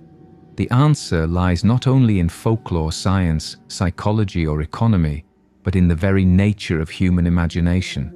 The legend endures because we need it to endure, and Nessie, more than any other monster, has become the vessel for that need. The loch lies still. Tourists line the shore with cameras poised, scientists trail sonar across its depths, locals pass by with a mixture of amusement and pride, and somewhere in the water a ripple appears, fleeting, unexplained. For some, it is nothing. For others, it is everything. The Loch Ness Monster has endured longer than any hoax, outlasted generations of skeptics, adapted through folklore, science, commerce, and culture. She remains not because she has been proven, but because she continues to matter. The question of why the legend endures is not answered by evidence or photographs, but by understanding what the monster has become: a symbol, a mirror, a story that fulfills a need no discovery could erase. Part of the endurance lies in ambiguity. Nessie has never been captured, never been catalogued, never been pinned down in the way science demands, and that is precisely why she survives. Had a body washed ashore in 1933, the legend might have ended within weeks. reduced to zoological classification. Had sonar proven conclusively in 1987 that nothing lived in the depths, the mystery might have collapsed into disappointment. Instead, the loch has given only fragments, ripples, humps, shadows, sonar anomalies, photographs later doubted. Each is enough to suggest possibility, none is enough to confirm. It is in this space between certainty and denial that legends thrive. Nessie endures because she is always almost there, always just out of reach. The endurance also lies in repetition. Sightings continue year after year, decade after decade, each one renewing the legend for a new audience. One person in the 1950s sees a shadow beneath the waves. Another in the 1980s spots a wake against the wind. Another in the 2000s captures a blurry shape on their phone. Each joins a lineage stretching back centuries, from the Kelpies of Celtic lore to the serpent of St. Columba's miracle. The continuity itself is proof for many. How could so many across so long a span all be mistaken? Skeptics point to psychology and misidentification, but believers point to numbers and persistence. The monster is not a single event, but a tradition, a pattern woven into time. Nessie also endures because she has become part of identity. For Scotland, and especially for the Highlands, the monster is more than a curiosity. She is a symbol of mystery, independence, and resilience. Her image is embraced on souvenirs and billboards, but also in literature and art, woven into how the region presents itself to the world. For locals, she is both a source of amusement and pride, a story that sets their loch apart from all others. For tourists, she's a reason to visit, a reminder that Scotland is not only castles and whiskey, but a land where mystery still lives. Legends tied to place have unique power, and Nessie's bond with Loch Ness ensures that she cannot be uprooted. To believe in her is to connect with the land itself. She endures too, because she fulfills a universal human longing for the unknown. In an age of satellites and databases, when every mountain has been mapped and every desert charted, mystery feels increasingly rare. But deep water resists conquest. Loch Ness, with its cold, dark depths, remains a frontier. Nessie embodies that frontier, the reminder that not everything has been explained, not everything has been discovered, not everything belongs to us. She offers hope that wonder still survives in the world. Even for those who do not believe, the possibility that she might exist is enough to give meaning to the loch. The monster also adapts. She has shifted from demon to plesiosaur, from menace to mascot, from folklore to brand. Each generation has reshaped her to reflect its own fears and desires. For the Celts, she was a spirit of dangerous waters. For Christians, she was a demon subdued by saints. For Victorians, she was a serpent haunting the Highlands. For the 20th century, she was a prehistoric survivor. For the 21st, she is a global icon, at once mysterious and endearing. This adaptability ensures that she remains relevant. Whatever cultural lens is applied, she can be reframed, yet she never loses her essence as the mystery of the loch. Her endurance also reveals something deeper about human imagination. We do not keep legends alive only because they might be true. We keep them alive because they serve us. Nessie entertains, unites, and inspires. She fuels an economy, draws people together, gives children wonder, and gives adults nostalgia. She provides a story to tell, a mystery to share, a reason to look at the water and feel awe. Even skeptics participate, for by arguing against her, they keep her in conversation. In this sense, Nessie is indestructible. She exists not in the water, but in the dialogue, in the culture, in the minds of those who speak her name. The endurance of Nessie is also bound to the endurance of Loch Ness itself. The loch is vast, deep, and brooding, a landscape that invites mystery. If the same legend were tied to a smaller, shallower lake, it might have withered long ago under the weight of explanation.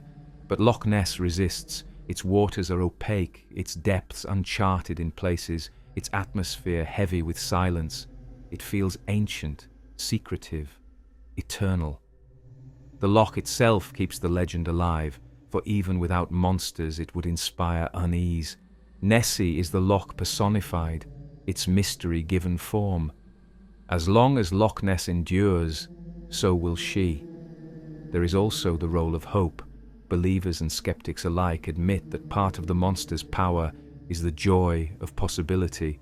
To imagine that Nessie might exist is to imagine that the world is larger than it seems. For children, she is a friend in the water. For adults, she is a link to childhood wonder. For scientists, she is a puzzle that resists solution. For tourists, she is a story that turns a body of water into an adventure. Hope sustains her, the hope that mystery still lingers in the ordinary world. And so Nessie endures beyond the ripples, beyond the sonar scans, beyond the hoaxes and debunkings. She endures because she is needed. Every age has its monsters, its guardians of the unknown, and Nessie is ours. Whether she is a prehistoric survivor, a trick of light, or a cultural archetype matters less than the fact that she continues to inspire. She is the ripple that never fades, the shadow that never settles, the story that never ends. As long as people stand at the edge of Loch Ness and look into its depths, the monster will live. She may never rise for the cameras, never give herself to proof, but she does not need to. She exists in the gaze, in the expectation, in the stories told around the world. Beyond the ripples, she endures because we endure, because we continue to seek mystery, because we cannot bear a world entirely explained. Nessie survives because we want her to survive. She is the guardian of the unknown, and as long as there is unknown, she will never die.